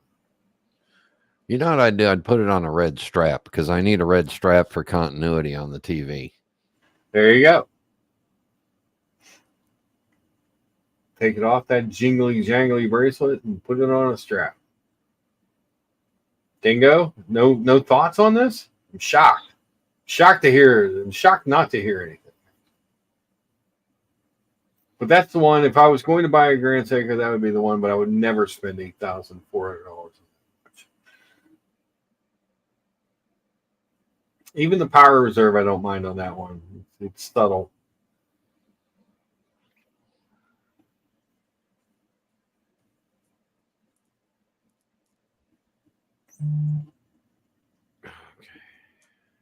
And Treble says I've tried the blacked out version of that on.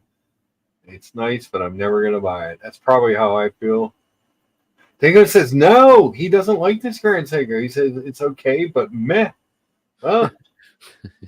That's why. Wow. That's why Grand Seiko lovers don't like it, but people that don't like Grand Seiko like it. Yeah.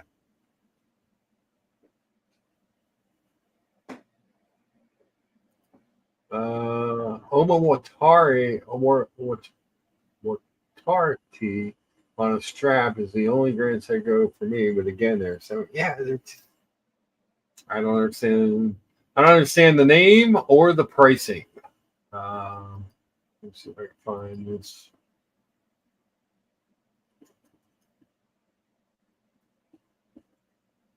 Let's see. We can't find the other one. Oh, that's a pretty watch. Yeah, strap.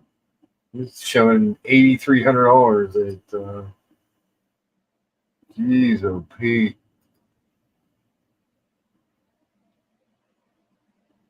Let's get rid of the ad. That's expensive. Baby, Homer Watari fan.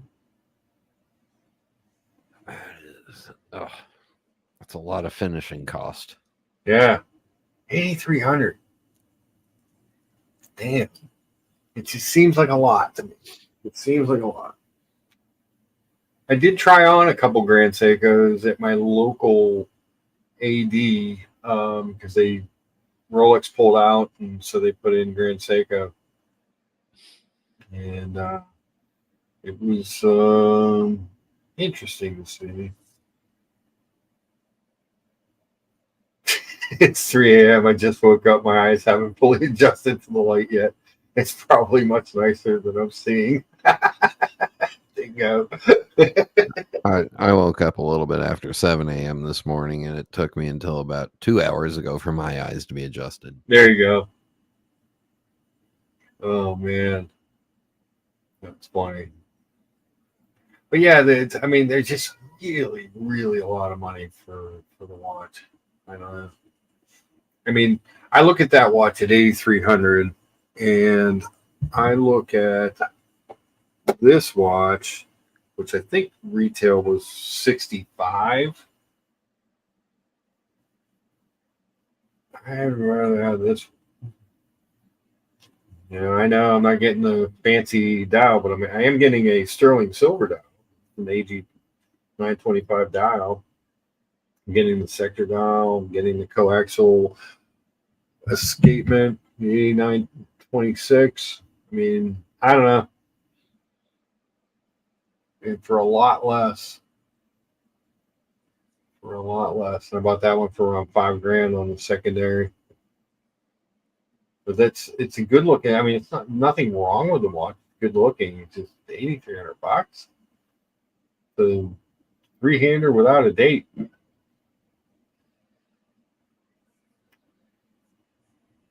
Seems like a lot of money.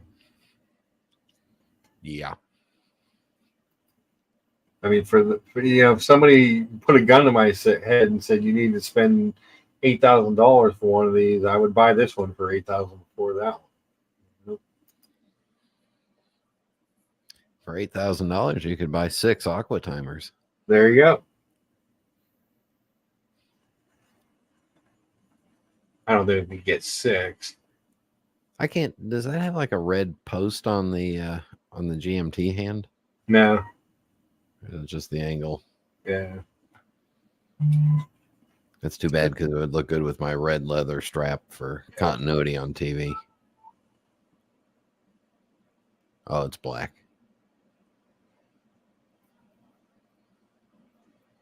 See, you'd think my MacBook would automatically color correct Japanese watches because, yeah. But no. Dingo's mapping stuff on it. Dingo's listening to the show in the truck. Doc says, I think you're paying for the spring drive and the polishing. Yeah. Yeah. I'm sure. But would say, and again, I'm just making the case because I am the Co-Axial Guy, as the title of today's show said. But I would suggest that the double barrel coaxial escapement, sterling silver dowel, and a pretty good polishing. Again, this is a machine manufacturer watch, but it's pretty sweet. Heat treated blued hands.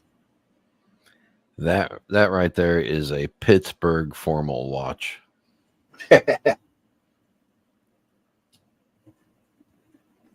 But it's good looking. It's good looking. Like you said, for $5,000, where are you going? And I love this buckle, the look of it. I hate the actual use of it. It's just got this like little awkward pitch to it. Oh, I gotta answer. Hand wound, smooth.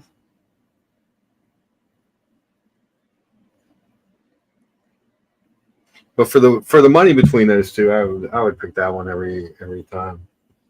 The Artifact agrees. He says one of the best Omega watches Omega has made in the last 5 years. I agree, and they only made it for 6 months. I don't understand.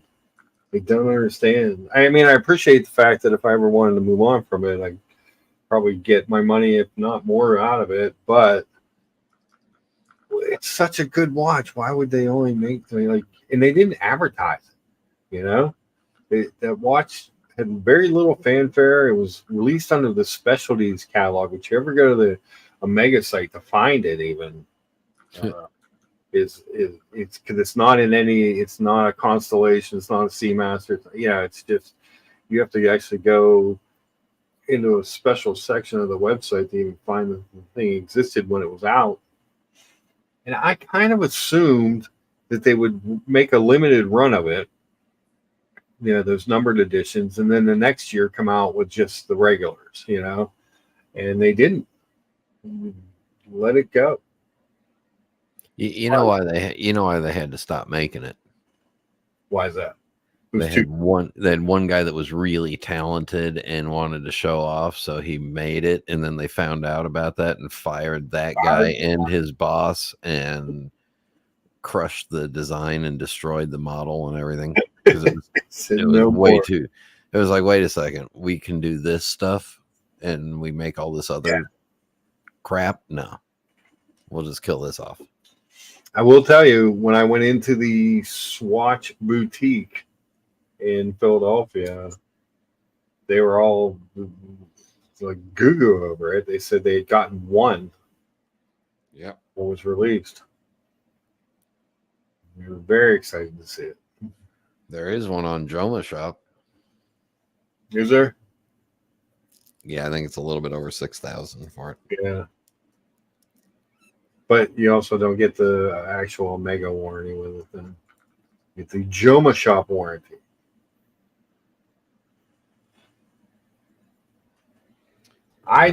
When I bought mine, Dingo, there were 3 other ones in the United States.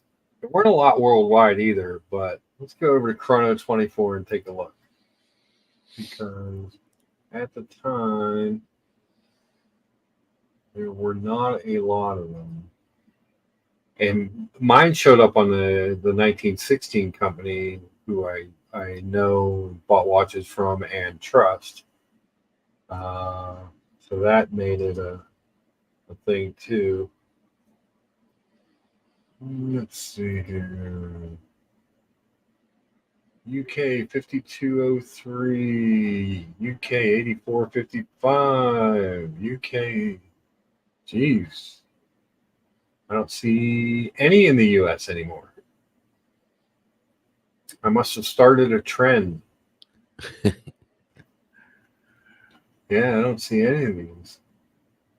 There's one in Japan on eBay for $59.91. Yeah.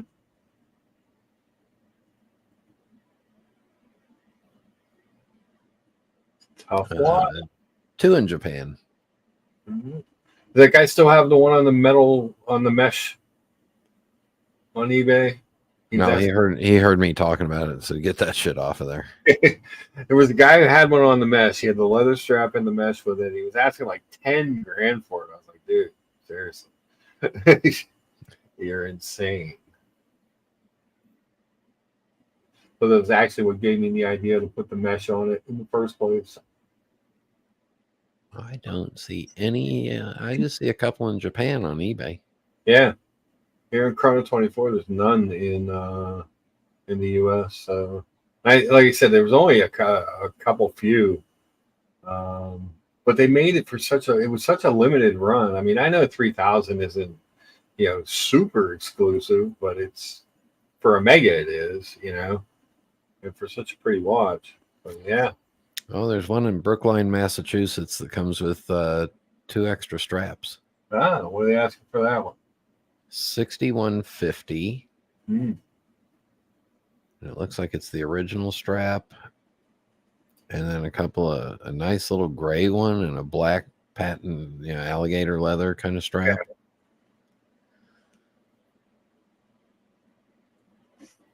Yeah. Interesting. But yeah, not a lot of them. And it just came back from a service.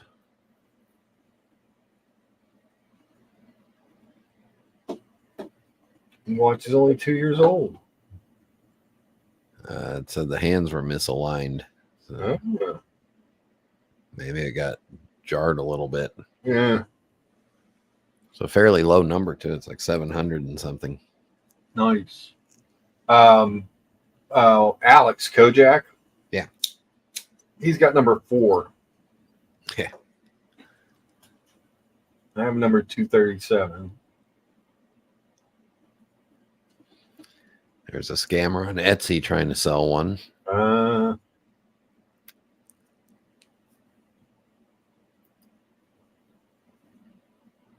There was a scammer on Etsy. I sent him a note. He had one of my watches. He had pictures of my watch. He took them from what I bought. The actual pictures of my watch, including you could see the serial number on the watch. No, you need to take those down. That's my watch.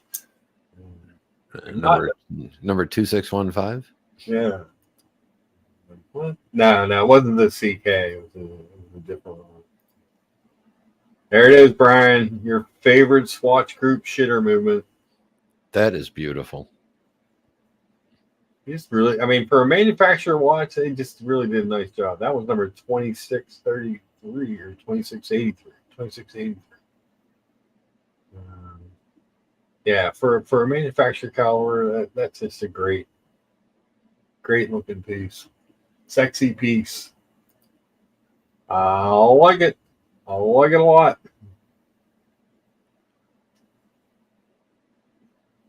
Yeah, the same scammer has an Omega Snoopy for $697. Ah, it's a bargain. That's their scam price, plus $499 for shipping. Oh, well, there you go. Yeah, this guy wrote back real quick. I'll take it down. He took.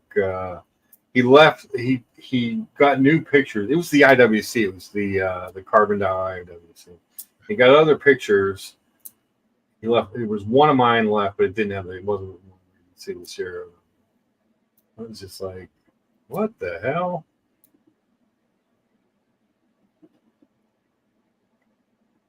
But what are you gonna do? So we're gonna go for about another 10 minutes, Brian. I might make that long with you. Maybe. It was 3.5 hours of stream. I do appreciate everybody who came out today to check out the show. If your stream lasts for more than 4 hours, seek medical advice. Yes. It's not good. It's definitely not good. We said try and keep the drama to a minimum here, the food to a maximum, and the watch talk, whatever. I don't care. You know, we can talk about David Bethune, we can talk about Paddocks, we can talk about Omegas, Grand Seikos. I don't care. I'll even talk about Grand Seikos, Dingo Dave. Isn't that nice of me? I'm still waiting for someone to sell me on the idea. You need the Grand Seiko Godzilla. Yeah. What is that? Just Google search Grand Seiko Godzilla and then pull it up. It's not a watch for the delicate of wrist.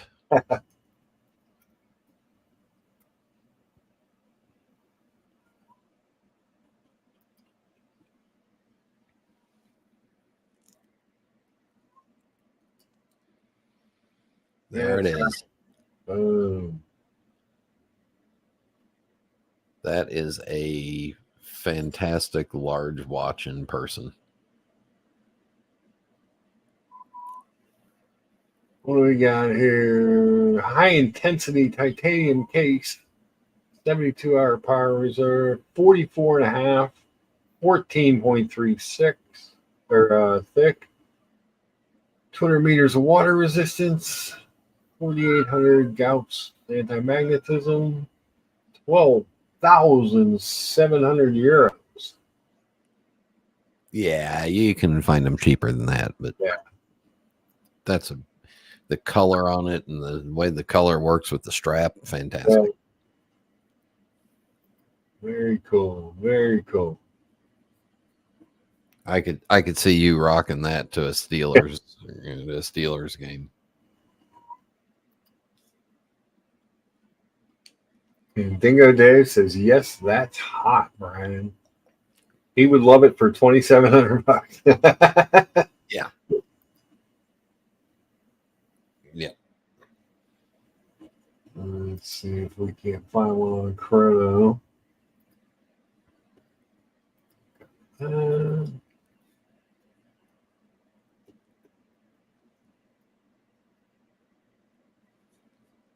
Seiko Godzilla. No, there's 3 of them. One in France, one in Denmark, and one in the U.S. Mm-hmm. One in the U.S. looks like stock photos, so it may not even be in stock. Let's take a look at real photos of this thing. They have not come down much, have they? No. It's another one. It looks like there aren't very many of them. Oh, it's got Godzilla on the back. I was trying to see on the Grand Seiko website. It wouldn't let me blow it up. It actually has Godzilla imprinted on the case back. Yeah. There she goes. Boom. Wonder if let's see if any of my favorite secondary dealers do anything with Godzilla. With Grand Seiko. There's a lot of dealers on the pre-owned market that won't touch Grand Seiko because of the service and repair problems like that. I could see that. Although Collectors has the steel GMT that I had that's huge. They do make stuff. You would think that I would like Grand Seiko more because they do make some big watches. Yeah.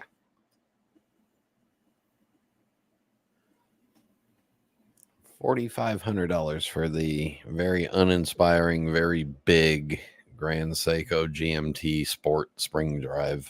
Mm.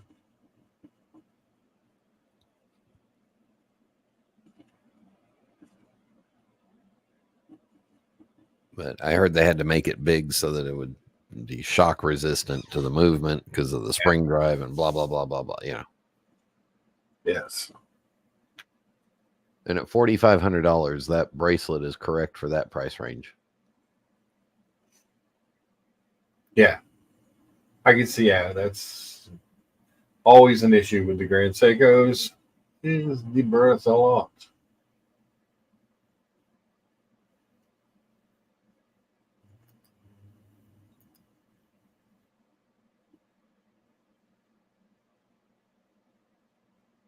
I wanted to see.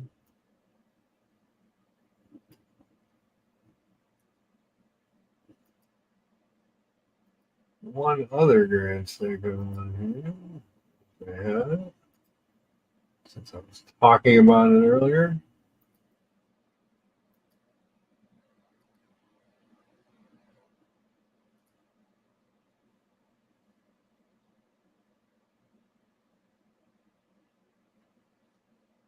So 6150. There's only one in the US. It's like $6-7 for that one. I was let's see what real pictures of it. Oh, I like it as much in the real picture. That's not bad. That's that same one again. Yeah. I was just seeing what they were going for in the secondary. That's a bad looking case design. No.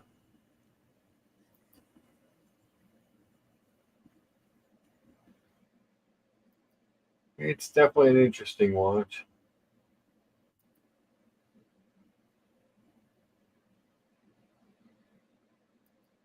I guess it's their version of the Explorer 2. Yeah. No, probably no rotating bezel and just simple.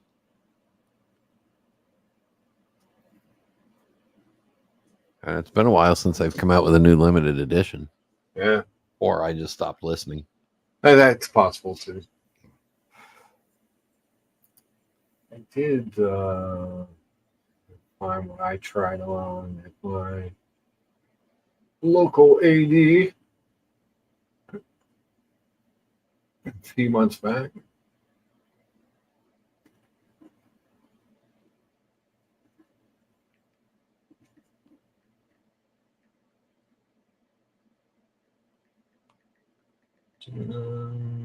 So many watches.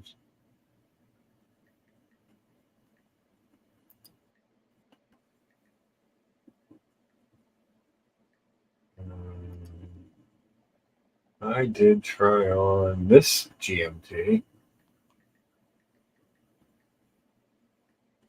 I think I tried on two of them when I was there. That was the one I liked a little bit better. Yeah. Until you close that clasp. Yeah. And then you go, ouch.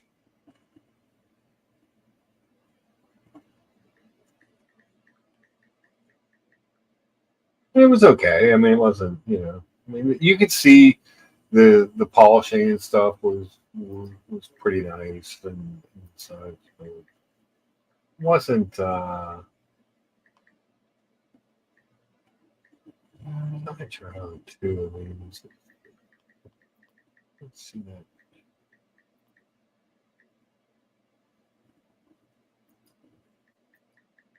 That was the other one. Similar to that one that I like, but ceramic bezel.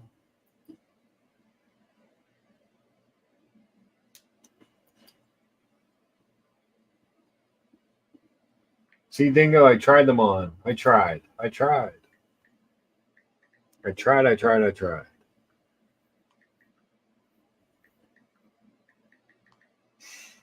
Well, guys, we are at almost at our 3.5 hour thing here. So I appreciate everybody for coming on. Please, if you haven't, hit the like button and upvote the stream. We do appreciate that. We try to get into the 40s, 50s every week is the goal. Let's see where we're at. The grand total is 35. So we're a little short. We're a little short this week. But how many times did I downvote? 7. There I fixed it. Bingo. You can only try. I think I was downvoting when Kevin was on. the Kevin effect. BW, Dingo Dave, you guys enjoy your days. Billy, Doc Mick in Florida, always good to see you. Bruce G. So JP, CWC, good to see you. Bruce G. Dear Artifact, Treble, even Kevin. Don't forget, Kevin owes you a $4 PayPal. Yes, $4 PayPal from Kevin. Otherwise, I'm going to have to look up how to give someone a wrench. Mm-hmm. Tom Voss was in for a while. Mathis. Gorilla Time, George. Oh, and the panelists. I mean, Keselowitz, thank you for coming on if you're listening. Always good to talk with you. George Varghese, obviously. Gorilla Time, even Gorilla Time. Always good to talk to you guys. Brian, thanks for coming on. Yep. I got to go anyway. So see you guys. Happy Father's Day. Happy to all the Father's fathers. Day. See you, Brian. I celebrate Mother's Day because I'm more of a mother. Well, there's that. Then there's that part. So we'll end with a picture of my dinner from last night, the fried green tomato BLT and tomato basil bezel soup. Everyone have a great day. We're going to hit the big Lucha intro, outro that Mathis made for me. If you guys haven't seen this, I highly recommend watching it. It's kind of cool. If you have, it's kind of long, and I get it. Hit the upvote on your way out, and we will see you guys again probably later this week on some show, and then obviously next Sunday morning at 10.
Peace out, everyone. Remember, we're all not so smart and brainwashed.